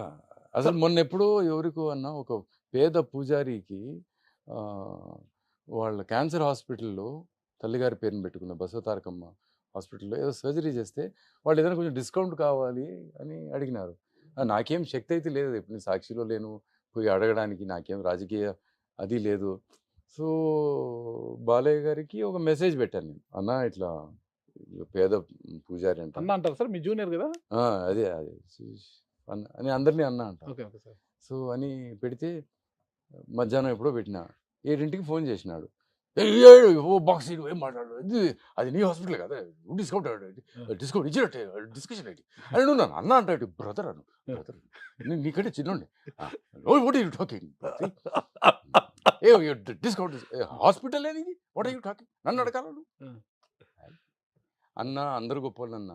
సార్ బాలకృష్ణ గారి గురించి ఆయనతో మీకు పరిచయం ఉంది, బాగా క్లోజ్, మీ జూనియర్ కదా, చాలా ఆయన గురించి చెప్పండి. అంటే బాలకృష్ణ గారు ముక్కోపి అని అంటారు అనమాట. ముక్కోపి అంటుంటారు, ఎవరైనా మాట్లాడితే కొడతారంటారు. అసలుకి ఇంకా అది బెల్లంకొండ గారి నుంచి ఆయన మీద ఒక ఎపిసోడ్ అనేది నడుస్తుంది సార్. సార్ ఆయన వ్యక్తిత్వం ఎలాంటిది అంటారు సార్ అసలు మీరు? పసి బిడ్డ సార్. అన్న ఒకరోజు ఎయిర్పోర్ట్లో నేను లగేజ్ ఎత్తుకుంటా ఉంటా. అప్పుడు చంద్రబాబు నాయుడు గారు మంత్రి గారు, ముఖ్యమంత్రి గారు, ఆయన బంధువర్గం వాళ్ళు, అక్కడ ఢిల్లీలో కూడా మంత్రులు, ఎంపీలు, వాళ్ళందరితో పాటు బాలయ్య గారు దిగి ఫ్లైట్లో ఏదో ఫ్లైట్ నుంచి వస్తూ ఉంటారు. నేనేమో అంతలోకి లగేజ్ ఎత్తుకొని పోయేదానికి ఉన్నా. అంత దూరం చూసినాడన్న, ఆడ నుంచి బాక్సీ అనిపించినాడు ఎయిర్పోర్ట్లో. సార్ బాక్సీ అంటే ఏంటి సార్? కాలేజీలో అందరూ నన్ను బాక్సీ అని పిలిచేవాళ్ళు. నేను అప్పుడు బాక్సింగ్ చేసేవాళ్ళు. ఏదోలే అన్న, చెడ్డోళ్ళం మేము. మళ్ళీ ఇప్పుడు ఆడకపోవద్దులే అన్న, వదిలే. మంచోడు అంటివి, మంచోడు నుండి కూడా చెడ్డం మీసం పెట్టుకున్నావు అని చెప్తివి, అంతగా ఆపేద్దాం.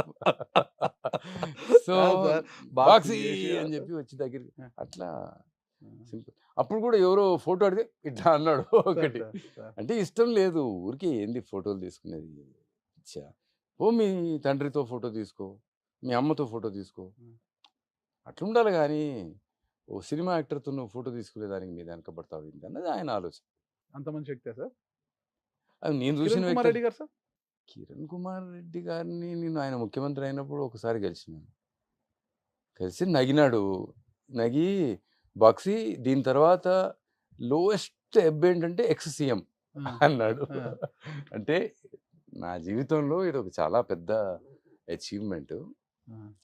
ఇక దీని తర్వాత ఇక వర్స్ట్ కేసు ఏంటి అంటే ex CM, that will be my status అని చెప్పినాడు. I think he had his own way of doing things. Small period of time ఏమో పార్టీ వదిలేసి వెళ్ళిపోయినాడు. అంత చేస్తే ఇప్పుడు జగన్మోహన్ రెడ్డి గారు ఇంత చేసి, రాజశేఖర రెడ్డి గారు అంత చేసిన తర్వాత అన్నాళ్ళు పార్టీలో ఉండి సోనియా గాంధీ గారితో ఏమీ ఇబ్బంది పెట్టుకోకుండా మిమ్మల్ని క్యాబినెట్ మినిస్టర్ చేస్తాం సెంటర్లో అని చెప్పితే, సరే అమ్మ కుదిరితే చేయండి అని వెయిట్ చేసి ఏ గొడవలకి పోని జగన్మోహన్ రెడ్డి ఓదార్పు యాత్రకి పోనివ్వకపోతే బయటకు పోయినాడన్న. పదవి ఇవ్వకపోతే బయటకు పోయిందిలే. సాయి ప్రతాప్ గారు కేవీ గారితో మీకు పరిచయం ఉందా సార్? ఎవరితో? సాయి ప్రతాప్ గారు కేవీపీ గారితో మీకు పరిచయం ఉందా? కేవీపీ గారితో పరిచయం. నేను అన్న రాజశేఖర్ అన్నతో పరిచయం ఉంటే కేవీపీ గారితో పరిచయం లేకుండా ఉండే అవకాశం లేదు. మరి ఈ రోజు కేవీపీ గారు జగన్ గారు వెంట లేరు అంటే ఏమంటారు సార్? ఏమో నేను ఆయన ఏమంత కలిసిందిలే. ఏదైనా పెళ్లిలో కనపడతాడన్నా అట్లా అట్లా ఒక చూసుకుంటాము. ఏమో వయసు కూడా అయిపోయిందన్న ఆయనకి. కానీ కాంగ్రెస్ పార్టీలో ఉన్నారు కదా. కాంగ్రెస్ పార్టీలో ఉన్న పిల్లలు బిజినెస్ చేస్తూ ఉంటారు. వాళ్ళందరికీ ఏమి ఇప్పుడు గొడవలకి పోయి చేసేది ఏముంది ఆయన. సాయి ప్రతాప్ గారు లేరంటే ఏమంటారు మీకు? సాయి ప్రతాప్ గారితో అంత సన్నిహితం అంత పరిచయం లేదు నాకు సాయి ప్రతాప్. ఫైనల్ గా ఒకటే సార్, అక్కడ ఎపిసోడ్ లో కట్ చేశాను నేను. మీది లవ్ మ్యారేజ్ కదా సార్, మేడం వెళ్ళి ప్రపోజ్ చేసామన్నారు మీరు. అవు, మీరు వెళ్ళి ప్రపోజ్ చేసిన వెంటనే సరే మీకంటే భయం లేదు, అవు. అప్పుడున్న పాష్ కల్చర్ లో అడిగేశారు. ఆ. మేడం ఏమన్నారు సార్? కుదరదని చెప్పా. అన్న తర్వాత ఏం చేశారు సార్ మీరు? అన్న ప్రపోజ్ చేసిన తర్వాత ఎట్లా అన్న సార్ పోయి చెప్పాలి కదా. మేడం కుదరదన్నారు. తర్వాత నేను బాగా చూసుకుంటా నిన్ను, నా సంగతి ఇది, ఆ. నా తల్లి ఇది, నేను బాగా చూసుకుంటా ఆ. అని చెప్పితే ఏదో ఒక వీక్ మూమెంట్ లో ఒప్పేసుకుంది. చిన్న పిల్ల 18.5 ఏళ్ళు ఆమెకి, ఆ. నాకు 24.5 ఏళ్ళు. మీకు పాపం అనిపించలేదు సార్? పాపం అన్న ఇవాళ అనుకుంటా నేను, ఆ. ఆ పాప ఇంకొంచెం పెద్దదైతే నన్ను చేసుకునేది కాదు. ఎందుకు సార్? బుద్ధి వచ్చి ఉండేది కదా. Okay, okay. చిన్న పిల్ల తెలియదు. ఆ వయసులో కూడా మీసాలు ఇలా తిప్పి పెట్టారు సార్? అవన్న ఎప్పుడు అంతే అన్న. ఓకే, తగ్గేదే లేదు. మీసం మొలిసిందే తప్పు. అంతే. Okay sir. మరి మీ మామగారేమో ఆయన ఫారెస్ట్ ఆఫీసర్ అంటే కదా. అన్న ఆయనకు ఫోన్ చేసి ఆయనతో ఆ. ఈ పాపని పెళ్లి చేసుకోవాలని, ఆ. నాకు ప్యాక్ ఆడటం రాదు, ఆ. నాకు గ్యాంబ్లింగ్ రాదు, మందు కొట్టడం రాదు, ఏం లేవు, అలవాటు సార్. లేవు. ఆ. సో ఆ కాలనీలో ఆ పాప ఉంటుంది కదా, వాళ్ళ నాన్నగారు 2-3 ప్యాక్ ఆడేవారు. ఆ. ఫర్నాండస్ అని ఒక బంగాలీ ఆయన, దయాల్ ఆ. సింగ్ అని, ఆ. ఈయన 4 ఆడేవాళ్ళు. నేను పోయి ప్యాక్ ఆడటం నేర్చుకుని వాళ్ళ దగ్గర ప్యాక్ ఆడేవాడిని స్నేహం చేయడానికి. ఆయనతో స్నేహం చేయడానికి. మరి కూతురుని అడగాలి కదా. ఈ ఆ. అమ్మాయి ఆ. ఠాకూర్ పేకాటగాడు రాని అల్లుడు నాకెందుకు అనుకుంటారా? అనుకుంటాడని ఠాకూర్ చంద్రమౌళేశ్వర్ సింగ్ చౌహాన్ ఆయన ఓకే, పేరు. ఓకే. ఆయనతో ప్యాక్ ఆడేది. ఆ. మెల్లగా ప్యాక్ నేర్చుకున్నా అన్న. సార్. నేర్చుకున్న తర్వాత మన దగ్గర ప్యాక్ గేమ్ అయిపోయినా కూడా ఉమ్. సీక్వెన్స్ లో నుంచి కార్డులు తీసి బయట పారేసేవాడిని. ఎందుకు? ఉమ్. ఆయన గెలవాలని. ఉమ్. సో ఆయన్ని గెలిపించి ఆయన స్నేహితుడిని ఆయన. ఉమ్. సో ఇప్పుడు బాగా కాన్ఫిడెన్స్ పెరిగింది, స్నేహం పెరిగింది అని చివరికి ఒకరోజు ఫోన్ చేసిన అన్న, ఉమ్. మీ పాపని ఇట్లా నేను ఇష్టపడుతున్నా, ఆమె నన్ను ఇష్టపడుతుంది, మేము పెళ్లి చేసుకుంటాము అని చెప్పి. అప్పుడు దాకా ఏమో ఆ బాక్సీ ఆవో ఘర్కు ఆవో చాయ్ పీతే క్యా కుచ్ కరేంగే ఆవో అనే వాడు టక్కన అయిపోయినాడు అన్న. ఆ సైలెన్స్ భరించలేకుండా నిశ్శబ్దం ఎంత భయంకరంగా ఉందో అప్పుడు తెలిసింది. తప్పన ఆగింది. అమ్మ ముందే ఠాకూరు బందూకులు ఉంటే ఈ లొల్లి ఎందుకు రా వారికి అన్న సిచ్యువేషన్ లో ఒక్కటే మాట అన్నాడు, హమ్ ఠాకూరు సే హీ షాదీ కర్తే హై. వారు నా కొడకు, ఇన్ని రోజులు ప్యాక్ ఆడి ఎన్ని డబ్బులు పోగొట్టుకొని ఇంత సేవ చేసి నీకు బియర్ బాటిల్ పక్కన పెట్టి ఏం తప్ప బయట చేసినావు అనుకున్నా గానీ ఆయన ఒప్పుకోలే. ఇంక అప్పటి నుంచి కూతుర్ని తన జీపులోనే తీసుకుపోయేది, తన బండిలోని తెచ్చేది అయింది. అయినా కూడా మేనేజ్ చేసి ఒక రోజు దసరా నెక్స్ట్ డే ఆ పాపకి ఏమో స్కూల్ కాలేజ్ లేదు కానీ కాలేజ్ ఉందని అబద్ధం చెప్పి వాళ్ళ నాన్న కాలేజీలో దించినాడు. ఏమమ్మా ఎవరు లేరు కాలేజీలో అంటే నేను లైబ్రరీలో చదువుకుంటానని అబద్ధం చెప్పి ఆ టైంలో నేను పోయి ఎత్తుకెళ్ళి రాజశేఖర్ అన్న దగ్గరుండి ఆ పెళ్లి చేయించినాడు. నా పెళ్లి రాజశేఖర రెడ్డి గారు ఎత్తుకెళ్ళా సార్? ఇంటికాడనే ఉన్నాడు. ఆడగా గుడికి రాలేదు. ఏ గుడికి సార్? ఏ గుడికి వెళ్ళారు? గుడి మల్కాపూర్లో రామాలయం, వెంకటేశ్వర ఆలయం ఉంది, అక్కడ చేసుకున్నాను. మీరు వెళ్ళి రాజశేఖర రెడ్డి గారికి చెప్పారా? రాజశేఖర్కి ఆల్రెడీ ఇన్ఫార్మ్డ్, రిజిస్ట్రార్ ఆఫీస్కి ఆల్రెడీ ఇన్ఫార్మ్డ్, కాగితాలు రెడీ, అన్ని రెడీ అయిపోతున్నాయి, వెనకాల బ్యాక్గ్రౌండ్ వర్క్ అయిపోతుంది. మీ మామ బందుకు పెట్టుకొని మీ వెంట తిరిగాడట కదా? కాలర్ పట్టుకున్నాడు అన్న. ఇంటికాడికి వచ్చి రాజశేఖర్ అన్న అక్కడే నిలబడినాడు. వచ్చి ఆయన ఊగిపోతా అన్నాడు కోపంతో. ఎట్లా అన్న, ఠాకూర్ చంద్రమౌళేశ్వర్ సింగ్ ద్వితీయ పుత్రిక ఠాకూర్ శారదా సింగ్ చౌహాన్ ఎత్తుకొచ్చినాం మనం. వాళ్ళకైతే గుర్రాలు ఉంటాయి, ఎవరు గుర్రాలు కూడా లేవు. మీకు ఆ మొండి ధైర్యం ఏంటి సార్ అసలుకి? ఆయనతో బంధువులు ఉంటాయని తెలిసినా కూడా ఒకవేళ ప్రేమ పిచ్చిదా కాదన్న? ఏం బాగా చెప్తావు, ఎంతమంది పిల్లలు అట్లా చేస్తా ఉండలేదు. ఓకే, ఇప్పుడే అట్లా వచ్చి ఆయన కాలర్ పట్టుకొని అంటే రాజశేఖర్ సంస్కారవంతంగా చెప్పిండు, కానీ అబ్బా ఆయన కోపం కానీ అని చెప్పినాడు. కూతురు ఆయనకు కూడా ఉంది కదా, ఎవరైనా చేస్తే ఏడ భరించేది. కానీ ఏం చేసేది కాసేపటికి అయిపోయింది. అప్పటి ప్రేమలు చాలా పవిత్రంగా ఉండేది సార్. ఇప్పుడు ప్రేమించడము ఎంత సులువు అయిపోయిందో విడిపోవడం కూడా అంతే సులువు అయిపోయింది సార్. ఇప్పుడు ఈ కల్చర్ ఏంటి సార్? ఈ కాలం ఎట్లా నిర్ణయిస్తుంది అన్న, మంచి ప్రేమ చెడ్డ ప్రేమ? మనిషి చెడ్డోడు అంతే. ఆడపిల్ల అయితే చెడ్డది కాదు కానీ మగాడైతే చెడ్డోడు. ఫైనల్ గా ఒకటే ప్రశ్న సార్, 2024 ఎన్నికలకు జగన్మోహన్ రెడ్డి గారి కోసం రామ్ సార్ పని చేస్తున్నారా? చేయను, సినిమా చేసుకుంటా. కారణం గెలుస్తున్నాడన్నా, ఇంకేముంది. అంతేనా సార్? సరే ఈ ఏడాది తెలంగాణలో జరగబోయే ఎన్నికలకు సంబంధించి మీ సోదరు శరీరమ్మ గారి వెంట నడుస్తున్నారా లేదా? లేదు, సినిమా చేసుకుంటా. సినిమా ఏంటి సార్? సినిమా సినిమా సినిమా అవతల సోదరుడు ఇతర సోదరి కష్టపడుతుంటే సినిమా ఏంటి సార్? అయిపోతారన్న, వాళ్ళే అయిపోతారు. వాళ్ళే వాళ్ళు అయిపోతారు. రాజశేఖర మీ రెడ్డి పిల్లలు. పబ్లిసిటీ మీ యాడ్స్ ఏం అంత లేకుండా. పెంట ఏం అవసరమే లేదు. రాజశేఖర రెడ్డి పిల్లలు అన్న వాళ్ళు. ఇప్పటికీ फोड़ के रख देंगे ये दुनिया ये हस्ती कुछ भी बीच में आ అంతే. जाए. ఇప్పుడు బాబు గారు పవన్ కళ్యాణ్ బీజేపీ 3 ఏకమవుతున్నాయి కదా సార్? కావాలన్నా ఆ. 3 జడగట్టాలంటే 3 కావాలి కదన్నా. అంతే అంతే. కానీ తల మాత్రం జగన్ రెడ్డిదే. అంతే. Super sir. తిప్పండి మీసం సార్. తీపిరా సార్. వద్దులేరా, కండలు చూపించండి. కండలు చూస్తారు sir. Okay, thank you sir. మిమ్మల్ని Thank you. ఎక్కువసేపు నేను విసిగించదలుచుకోలేదు. అయ్యో గాడ్ బ్లెస్ యూ అన్న. సార్. నువ్వు చాలా బాగా మాట్లాడినావు, మంచి సార్, విషయాలు అడిగినావు, సార్, సార్, ఇబ్బందికరమైన విషయాలు అడగల, సమాజానికి పనికొచ్చే విషయాలే అడిగినావు. సార్, సార్, నన్ను చూసి నువ్వు అడిగిన దానికి నేను చెప్పిన దానికి సార్, ఎవరికైనా నలుగురికి పనికొచ్చే విషయాలు ఉంటే సార్, సార్, వాళ్ళ జీవితాలు బాగుపడితే సార్. సుమన్ టీవీ నడుపుతున్న సుమన్ అన్నకి, సార్. నాగరాజ్ అన్నకి sir. Thank you very much. Very sir, kind. Thank you sir. And all of you చక్కని who అవకాశం got- నాకు అందించినందుకు కూడా నేను ధన్యవాదాలు తెలుసుకుంటాను. Thank you sir. నమస్తే లవ్ యూ సార్. అన్న. బాయ్ అన్న. Bye. Thank you. Thank you.